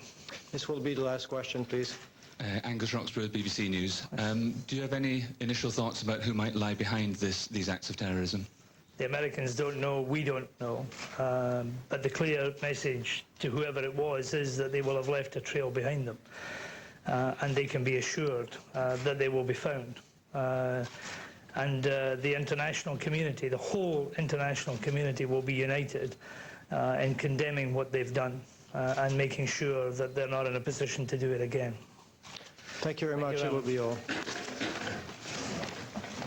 The message from NATO, obviously, that they are all standing strong and together with the United States, trying to figure out exactly what has happened. It's very early on, obviously. They can't coordinate any sort of NATO response until they figure out with some fair degree of clarity who is responsible for this. But nevertheless, NATO, they're saying it stands with the United States, even as they have evacuated their own personnel from the NATO headquarters in Brussels. We have with us on the phone former Secretary of State Lawrence Eagleburger. He served in the Bush administration.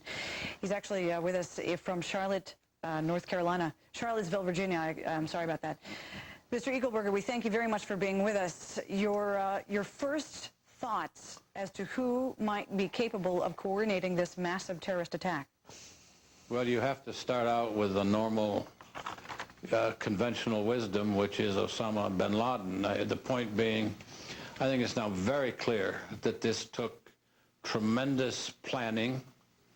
It was, in its own way, brilliantly done. The timing was perfect. They did everything very, very professionally. It took money, it took training, it took time, and you have to ask yourself who is capable of that, and you start out with Osama bin Laden. We may never know for sure. What we do know is that terrorism in its starkest form has attacked this country now, and I do think it is as close to an act of war as you can get in this sort of a situation. Mr. Eagleburger, if you would stand by for just one moment. We have just gotten the first footage of that commercial airline crash in Pennsylvania. It was just about 80 miles from Pittsburgh, Pennsylvania.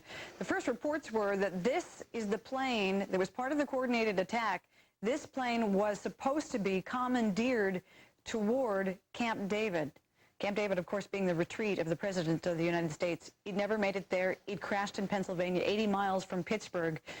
However, there was a significant loss of life there. Back to you, Mr. Eagleburger. We thank you once again for being with us. Now, explain to us how the White House, the State Department, the Pentagon, and others work together to formulate a response, not only in terms of triage and rescue, but then a more coordinated political response. Well, first of all, I think we've seen that the planning that's gone on some years now in advance of this event has been put into effect. The president's now in Omaha, for example.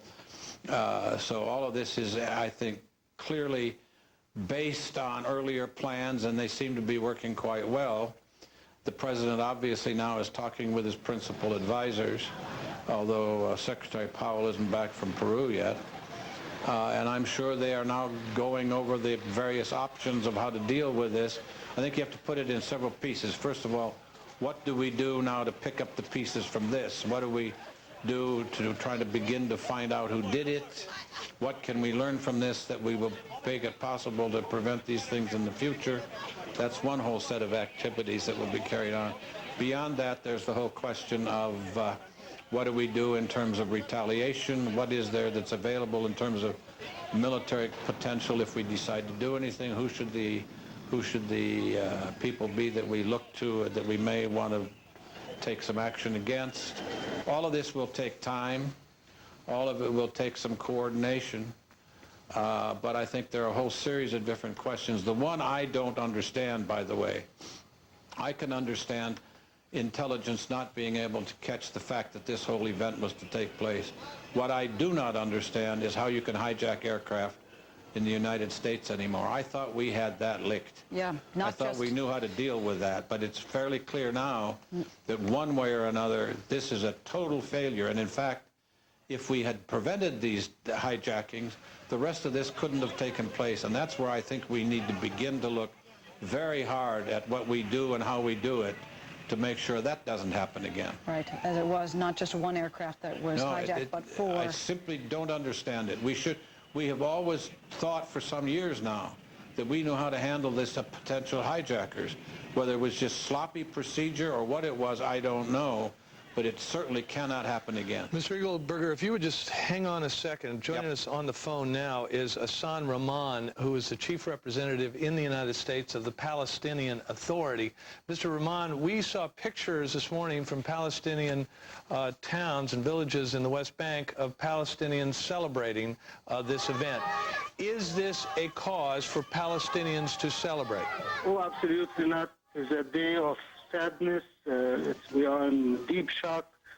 We condemn in the strongest possible terms this cowardly act against the United States and against American installations. And absolutely, we in fact believe that the perpetrators of this horrible act should be brought to justice wherever they are. Mr. Rahman, why should Americans believe you? Why should Americans not believe that the Taliban are saying, oh, how awful, that the Palestinians are saying, oh, how awful, because now that this successful terrorism has been carried out, someone is going to pay? Well, first of all, why should not they believe me, to start with? Well, I'm looking at the pictures of your people celebrating. Well, it's not my people. There are a few kids in the streets who are angry at the Israelis, but they do not understand what had happened in the United States. Those cannot be representative neither of the Palestinian people at large nor of the Palestinian Authority. So we should not really misconstrue the reaction of a few teenagers in the street of Ramallah under siege with the position of the Palestinian people and how we feel in the Palestinian Authority. Who do you think is a good candidate to look at for the responsibility for these acts? I think it would be irresponsible from my side or anyone else to speculate at this point. There are American intelligence agencies who are involved in the investigation, and it is only prudent from all of us, and especially from the media, not to speculate and wait until we have sufficient evidence as to who are the perpetrators of this horrible act are. Can you say, sir, that absolutely there is no Palestinian involvement in these terrorist attacks whatsoever? I will say that absolutely there's no involvement of the Palestinian Authority or the PLO. Excuse me, I cannot say who is behind this, whoever it is, whether it is Palestinian, American, Latino, Chinese, Indian, Jewish, they should be condemned in the strongest possible terms, and they should be brought to justice. You can understand how offensive many Americans find the footage of these Palestinians in the West Bank. They're celebrating and passing out candy and cheering and showing victory. I find it offensive myself too, but what can you do? Those are young teenagers. I saw them on CNN, and we should not take them as representatives of the Palestinian people. There are 7 million Palestinians around. What you saw is about 50 or 60 Palestinian teenagers or young guys in the streets who are angry at the Israelis. Mr. Rahman, who anywhere in the world, in your mind, has such a large grudge against the United States that they would want to carry out such an act? Again, as I said, it would be very imprudent for me and irresponsible to try to speculate at this point. Okay, but can you say definitively that there is no Palestinian organization that at least that I want to put a finer point on it, that even has the kind of sophisticated coordination and planning and perhaps even weaponry to coordinate something that is... Listen, I would say that President Arafat made a statement to that effect. All the Palestinian organizations did the same thing, including Hamas and others. So I have no reason to believe that there is Palestinian involvement in it. And as I said, whoever is responsible, whether it is Palestinian, American, Jewish, Christian, Hindus, they should be punished for this crime. Mr. Rahman, if you wouldn't mind hanging on just a second. Mr. Eagleberger, you've heard Mr. Rahman. Do you believe that the protestations and the